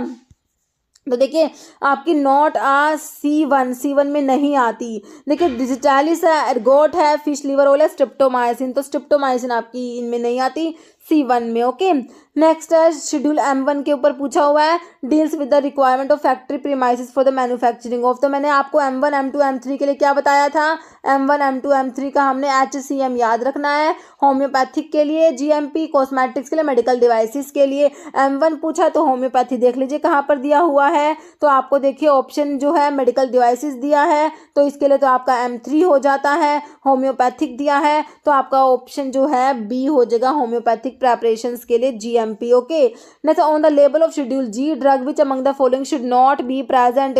शेड्यूल G में जो मेडिकल सुपरविजन में ड्रग्स लेनी होती है तो उनके लेबल पे क्या नहीं होना चाहिए। देखिए सिंबल इन रेड है, डेट ऑफ एक्सपायरी है, पोटेंसी इन यूनिट है, मैन्युफैक्चरिंग और इंपोर्ट लाइसेंस नंबर, तो क्या नहीं होना चाहिए, सिंबल इन रेड ये नहीं होना चाहिए। बाकी date of expiry, potency in units और मैन्युफैक्चरिंग और इंपोर्ट लाइसेंस नंबर होता है। ओके, देखिए particulars which should appear on schedule G drug पे क्या क्या लेबलिंग के लिए क्या क्या होना चाहिए। देखिए प्रॉपर नेम होना चाहिए, मैन्युफैक्चरिंग या इंपोर्ट लाइसेंस नंबर होना चाहिए, बैच नंबर होना चाहिए, पोटेंसी इन यूनिट्स होनी चाहिए और डेट ऑफ एक्सपायरी होनी चाहिए। ओके, नेक्स्ट है subsequent penalty on the offence related to manufacture, sale, distribution, stocking, exhibition, offering for sale और distribution of spurious drug but not manufactured under the name of any other drug. ठीक है, question ध्यान से पढ़ना है। Subsequent penalty आप लोगों से पूछी है, सब्सिक्वेंट, फर्स्ट कन्विक्शन का नहीं पूछा,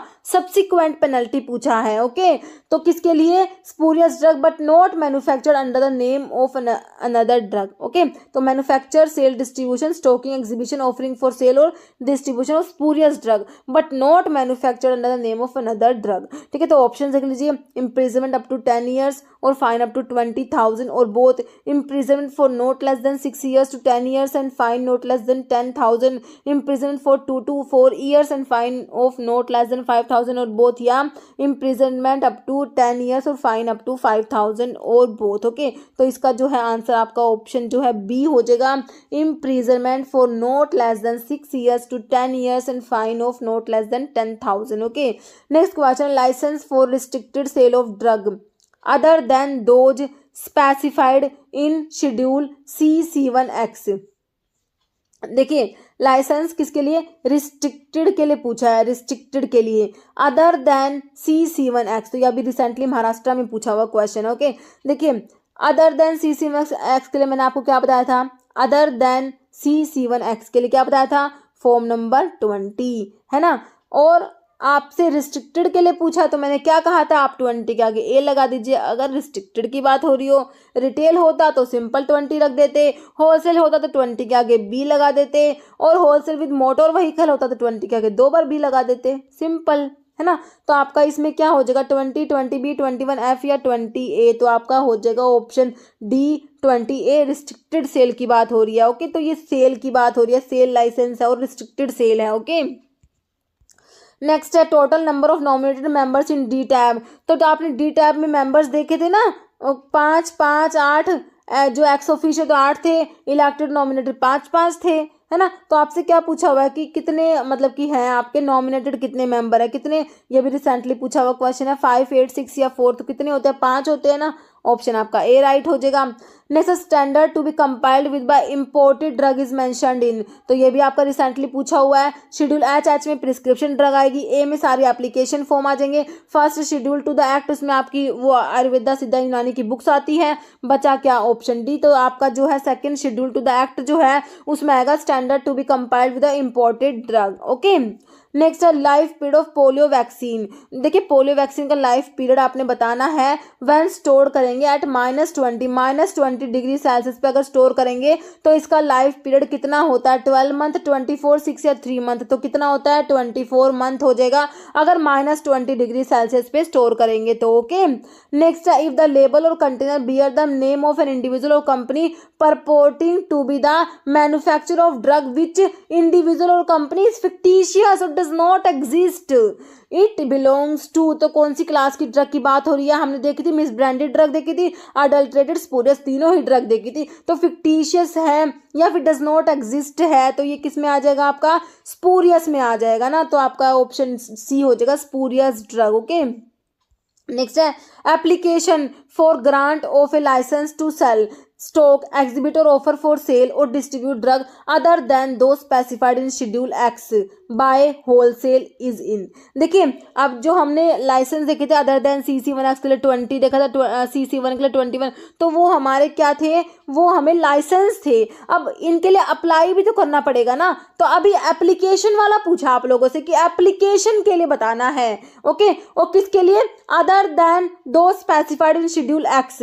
ओके, देखिए एप्लीकेशन के लिए ना आपने ना फॉर्म नंबर 19 याद रखना होता है। ओके, तो अगर आपसे कहा है कि क्या है, देखिए application for grant of a licence to cell, stock, exhibit or offer for sale और distribute drug other than those specified in schedule X by wholesale. Okay, तो आपने आपका जो है इसमें हो जाएगा फॉर्म नंबर 19 हो जाएगा।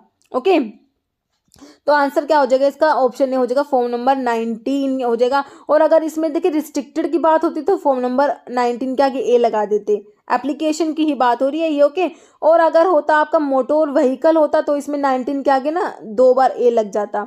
ओके, और ये एक बार मैंने सारे लिखे हुए थे। ठीक है, इसका आंसर जो है आपका ऑप्शन ए हो गया। देखिए, फॉर्म नंबर 19 जो होता है, अभी हम किसकी बात कर रहे हैं? एप्लीकेशंस की।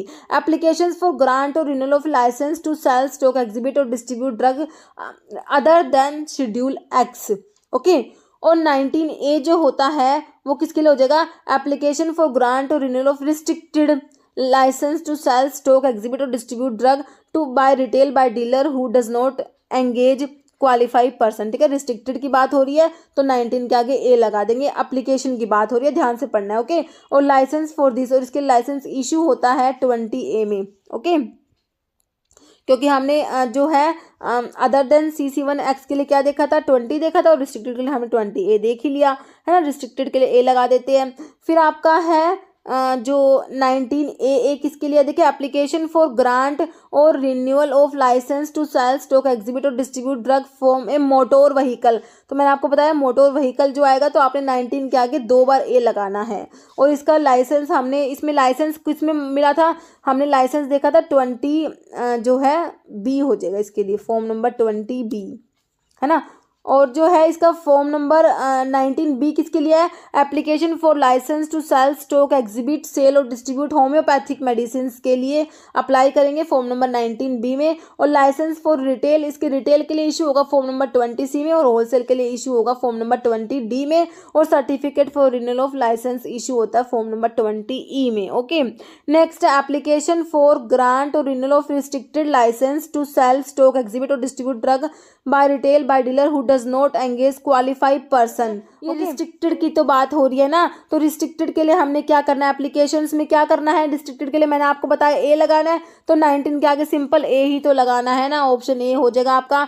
फॉर्म नंबर 19A है, बिल्कुल सिंपल है ना। तो 19A में एप्लीकेशन फॉर ग्रांट और renewal of restricted license to cell stock exhibit और distribute drug by retail by dealer who does not engage qualified person. Okay, और लाइसेंस इसके लिए हमने इशू में क्या बताया था, रिस्ट्रिक्टेड में 20A था। ओके, नेक्स्ट है एप्लीकेशन फॉर्म 19C। अब 19C पूछा है किसके लिए है, 19C is used for the following schedule. तो 19C किसके लिए है, schedule C and C1, schedule C homeopathic drug या शेड्यूल X। तो 19C पता किसके लिए है, शेड्यूल X की ड्रग के लिए। अभी तो आपने अदर देन CC1X पढ़ा था है ना, तो आपका जो है X के लिए जो होता है 19C में एप्लीकेशंस के लिए ये 19C होता है। ओके, और ये 19C का ही लिखा हुआ है, एप्लीकेशन फॉर ग्रांट और renewal of a licence to cell stock exhibit और डिस्ट्रीब्यूट शेड्यूल X ड्रग। और इसकी हमने X की रिटेल के लिए क्या देखा था, X में देखो तो रिटेल और होलसेल देखा था ना, तो रिटेल के लिए तो आपने 20F देखा था, होलसेल के लिए 20G हमने देख लिया था। ओके, नेक्स्ट है which agency advise government and DTAB on issue related to uniform operation of drug and cosmetic act throughout the country. Okay, तो कह रहे हैं कौन सी एजेंसी एडवाइज करेगी government and DTAB on issue related to uniform operation of drug and cosmetic act throughout the country. तो drug consultative committee होती है, सेंट्रल ड्रग लैबोरेटरी होती है, ड्रग कंट्रोल डिपार्टमेंट है, सेंट्रल ड्रग रिसर्च इंस्टीट्यूट है। तो ये advice करेगी आपकी कौन, drug consultative committee. Next question है ड्रग कलर्ड कोटेड पाउडर और polish so as to conceal damage, है ना। तो ये स्पूरियस ड्रग है, misbranded, adulterated and new drug. तो ये हमारी मिस ब्रांडेड ड्रग होती है, ऑप्शन बी राइट हो जाएगा। जैसे एप्लीकेशन फॉर ग्रांट और renewal of licence to cell stock exhibit for sale और distribute drug is given in form number. तो एप्लीकेशंस के लिए पूछा है, एप्लीकेशन फॉर ग्रांट और renewal of a licence to cell stock exhibit for sale और distribute. तो 21 है, फॉर्म नंबर 19 है, या फिर 20 है 20A। तो इसमें जो है आपका हो जाएगा एप्लीकेशंस के लिए option B, form number 19। Next है drug inspector is appointed as per the provision of. तो ड्रग इंस्पेक्टर अपॉइंट होता है, देखिए फार्मेसी एक्ट के 1948, drug and cosmetic act 1945, drug inspector act 1940 and narcotic and psychotropic. तो आपका जो है ये ड्रग एंड कॉस्मेटिक एक्ट हमने पढ़ा 1945। ओके, नेक्स्ट है permission to initiate clinical trial with new drug is obtained by applying in form number 22, form number 12, form number 11 है, form number 20। तो इसके लिए आपका होता है फॉर्म नंबर 12 होता है। ओके, permission to initiate clinical trial with new drug, तो इसे ऑब्टेन करेंगे फॉर्म नंबर 12 में। नेक्स्ट CDSCO का हेडक्वार्टर बताना है कहाँ है, न्यू दिल्ली, मुंबई, कोलकाता, चेन्नई। तो ये कहाँ पर है, CDSCO का हेडक्वार्टर है option A New Delhi. Next है which of the following is not a function of central drug standard control organisation. CDSCO का फंक्शन कौन सा नहीं है, approval of a new drug, granting permission to conduct clinical trials, setting standards for drug, cosmetic, diagnostic and medical devices, सारे ही function है। ये देखिए control of price of bulk drug and formulation, तो प्राइस को कंट्रोल नहीं करेगा, option D right हो जाएगा। नेक्स्ट है आपने देखिए मैच कर मतलब डज नॉट मैच, इनमें से कौन सा जो है मैच नहीं हो रहा, शेड्यूल्स को ही रिवाइज कर ले, शेड्यूल्स के ऊपर क्वेश्चन है। देखिए रिक्वायरमेंट ऑफ फैक्ट्री प्रीमाइसिस के लिए कौन सा शेड्यूल बताया था, रिक्वायरमेंट ऑफ फैक्ट्री प्रीमाइसिस के लिए schedule M, standards for disinfectant fluid के लिए शेड्यूल ओ, बिल्कुल सही है। लाइफ पीरियड ऑफ ड्रग के लिए तो शेड्यूल पी बताया था ना, तो इसमें तो वाई दिया हुआ है, तो ये ही गलत दिया हुआ है, तो आपका answer does not match option C 3 हो जाएगा। बाकी list of minimum equipment for efficient running of pharmacies के लिए शेड्यूल एन आ जाएगा आपका। ओके, तो आपका जो है ऑप्शन 3 राइट हो गया। नेक्स्ट है which form serve as a licence to operate blood bank, blood bank को ऑपरेट करने के लिए लाइसेंस के लिए फॉर्म बताना है। Form number 28B, form number 28C, form number 28D या फॉर्म नंबर 28A। तो इसका जो है आंसर क्या हो जाएगा, ऑप्शन बी हो जाएगा, फॉर्म नंबर 28C हो जाएगा। ओके, तो आंसर क्या हो जाएगा, फॉर्म नंबर 28C हो जाएगा। देखिए आपका जो है इसके लिए जो अप्लाई करते हैं application for grant renewal of licence for operation of blood bank for processing of whole blood और प्रेपरेशन ऑफ ब्लड कंपोनेंट्स, तो इसके लिए अप्लाई करेंगे फॉर्म नंबर 27C में और लाइसेंस इशू होता है 28C में। ओके, नेक्स्ट क्वेश्चन है mention the form number in which import license is granted for drug specified in schedule C1 excluding those specified in X. Okay, C1 के लिए है excluding x, तो तमिलनाडु में पूछा हुआ क्वेश्चन है। देखिए इंपोर्ट लाइसेंस का पूछा हुआ है, किसका, इंपोर्ट लाइसेंस के लिए पूछा हुआ है ये, तो form number 14, form number 10B, form number 24 या फॉर्म नंबर 10। ओके, तो इसका आंसर क्या हो जाएगा आपका, फॉर्म नंबर 10 हो जाएगा। ओके, ऑप्शन डी हो जाएगा। देखिए इंपोर्ट लाइसेंस के लिए आपका होता है फॉर्म नंबर 8 होता है, उसमें अप्लाई करता है application for licence to import drug except schedule X के अलावा जो ड्रग है उसके इंपोर्ट के लिए अप्लाई करेंगे फॉर्म नंबर 8 में और लाइसेंस इशू होता है फॉर्म नंबर 10 में। Okay, next application for licence to import schedule X drug, अभी आपने देख लिया कि एक्स के अलावा जो ड्रग है उनके लिए तो 8 में जो अप्लाई कर दिया इंपोर्ट लाइसेंस के लिए 10 में इशू हो गया, और एक्स की बात करेंगे तो एक्स के लिए क्या होता है form number 8A, form number 10A, form number 8 या फॉर्म नंबर 10। तो अगर एक्स की बात होती है तो फॉर्म नंबर 8A में अप्लाई करेंगे और लाइसेंस इशू होगा फॉर्म नंबर 10A में। ओके, और एक्स के अलावा ड्रग की बात हो जाएंगे एक्सेप्ट एक्स है ना, शेड्यूल C1 जिसमें एक्स इन्वॉल्व नहीं होगा तो उसमें इंपोर्ट लाइसेंस के लिए अप्लाई करेंगे 8 में और लाइसेंस इशू होगा 10 में, ये हमने देख लिया ना। तो ये इसमें और रिवाइज कर लीजिए, application for licence to import schedule X drug की बात होगी तो एप्लीकेशन के लिए फॉर्म नंबर 8A और लाइसेंस इशू होगा 10A में, और एप्लीकेशन की बात होगी एक्सेप्ट एक्स की बात होगी तो फॉर्म नंबर 8 में जो है आपका अप्लाई होगा, फॉर्म नंबर 10 में आपका इशू होगा। तो इंपोर्ट लाइसेंस के लिए आपको 4 ही फॉर्म याद करने होते हैं। Okay, next as per GMP permitted limit of solid content in water for injection. Okay, तो ये 100 ppm है, 1 ppm, 0.1 ppm है, 10 ppm, तो कितना होता है 10 ppm होता है। As per GMP permitted limit of solid content in water for injection is 10 ppm। पूछा है कब पब्लिश हुआ, 1940, 1985, 1955, 1950। तो IP का फर्स्ट एडिशन आपका 1955 का है। ओके, ऑप्शन जो है आपका 3 बिल्कुल राइट हो जाएगा। तो एक बार आप लोग जो है IP के एडिशंस जो है सारे के सारे देख लीजिए। देखिए फर्स्ट एडिशन जो है हमारा IP का 1955 का है ना, और इसका सप्लीमेंट आया 1960 में आया, तो ये क्वेश्चन भी पूछा हुआ एक एग्जाम में। ठीक है, तो IP का जो फर्स्ट एडिशन 1955 का है, इसका जो सप्लीमेंट कब आया 1960 में आया। सेकंड एडिशन है 1966 का, इसका सप्लीमेंट आया 1975 में। थर्ड एडिशन है 1985, याद रखना है, बहुत इंपॉर्टेंट है ये। ओके, और फोर्थ एडिशन है 1996, फिफ्थ एडिशन 2007, फिर सिक्स्थ एडिशन है 2010 का, सेवन्थ एडिशन 2014 का, एट्थ है 2018 का, और नाइन्थ जो आपका लेटेस्ट एडिशन, अब आपसे एग्जाम में पूछ लेंगे लेटेस्ट एडिशन जो है वो कौन सा है, तो हमारा जो लेटेस्ट है वो 9th एडिशन है। लेटेस्ट कौन सा है, 9th एडिशन है, और वो है 2022 का, 2022 का। ओके, तो बहुत इंपॉर्टेंट है ये IP के एडिशंस। ओके, नेक्स्ट क्वेश्चन हमारा है fourth edition of pharmacopoeia was published in. तो अभी IP का आपसे क्या पूछा, फोर्थ एडिशन पूछा है। अभी मैंने आपको सारे के सारे एडिशन बताए, तो 1955 में कौन सा बताया, फर्स्ट एडिशन बताया, बिल्कुल सही। 1966 में आपको कौन सा बताया, सेकेंड एडिशन बताया। 1985 में हमने थर्ड एडिशन बताया, तो आपका फोर्थ एडिशन आया 1996 में। ओके, ऑप्शन 4 राइट हो जाएगा। नेक्स्ट क्वेश्चन है third edition of IP was published. देखिए अभी रिसेंटली एग्जाम में क्वेश्चन आया हुआ है, महाराष्ट्र में हुआ था एग्जाम, तो उसमें रिसेंटली आपसे पूछा हुआ है IP का थर्ड एडिशन पूछा हुआ है। ओके, देखिए 1999 में तो कोई एडिशन देखा ही नहीं हमने, देखा है क्या, नहीं देखा। 2007 में देखा है, ये भी नहीं देखा हमने। 1868 में देखा है कोई एडिशन, बिल्कुल नहीं देखा। तो देखिए आंसर तो हमारा 1985 हो गया। तो आईपी का थर्ड एडिशन है 1985 में पब्लिश हुआ। ओके, नेक्स्ट क्वेश्चन है number of newly added monograph in Indian pharmacopoeia 2022। तो कितने न्यूली एडेड मोनोग्राफ है जो आपका लेटेस्ट एडिशन है 2022 वाला, उसमें 92 है, 74, 63 या 103। तो आपके 92 जो है इसमें मोनोग्राफ ऐड हुए हैं। Answer is option 192। ओके, देखिए Indian pharmacopoeia commission launched the 9th edition of Indian pharmacopoeia 2022 जो लेटेस्ट एडिशन 9th एडिशन है, इसमें है 92 न्यू मोनोग्राफ है। ओके, नेक्स्ट है latest Martindale edition is the, तो 29th, 40th, 42 या फिर 33। देखिए तो इसमें जो लेटेस्ट मार्टिनडेल एडिशन है वो हमारा है कौन सा, ऑप्शन 2 40th हो जाएगा। ओके, देखिए to date there have been 40 edition of Martindale. Martindale मतलब क्या है, कंप्लीट ड्रग रेफरेंस, जो 40th एडिशन है पब्लिश हुआ था मई 2020 में।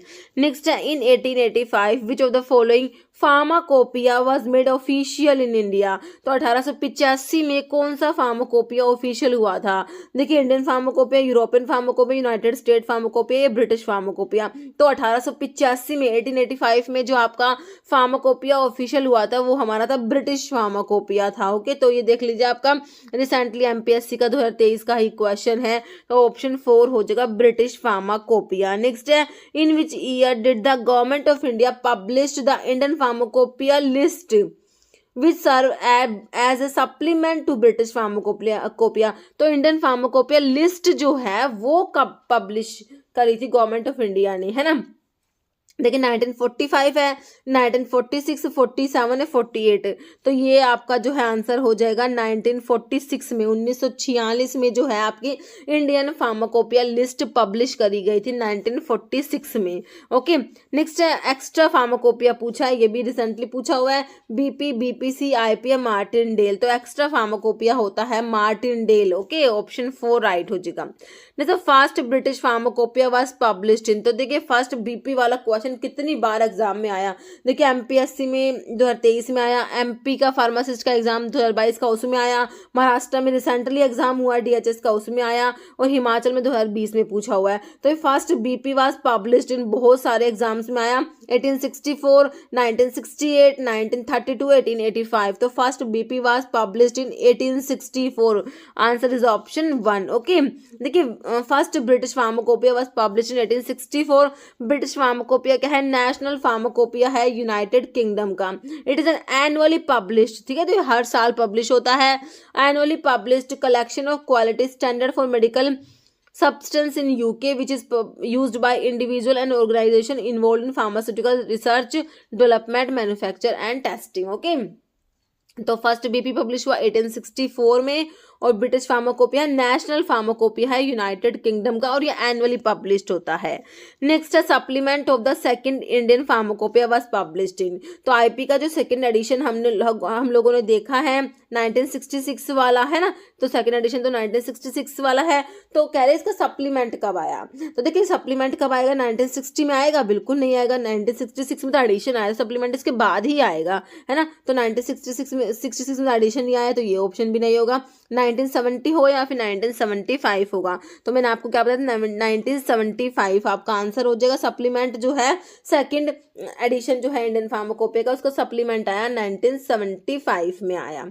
ओके, नेक्स्ट है British pharmacopoeia 2008 contain how many volume. ये रिसेंटली क्वेश्चन पूछा हुआ है।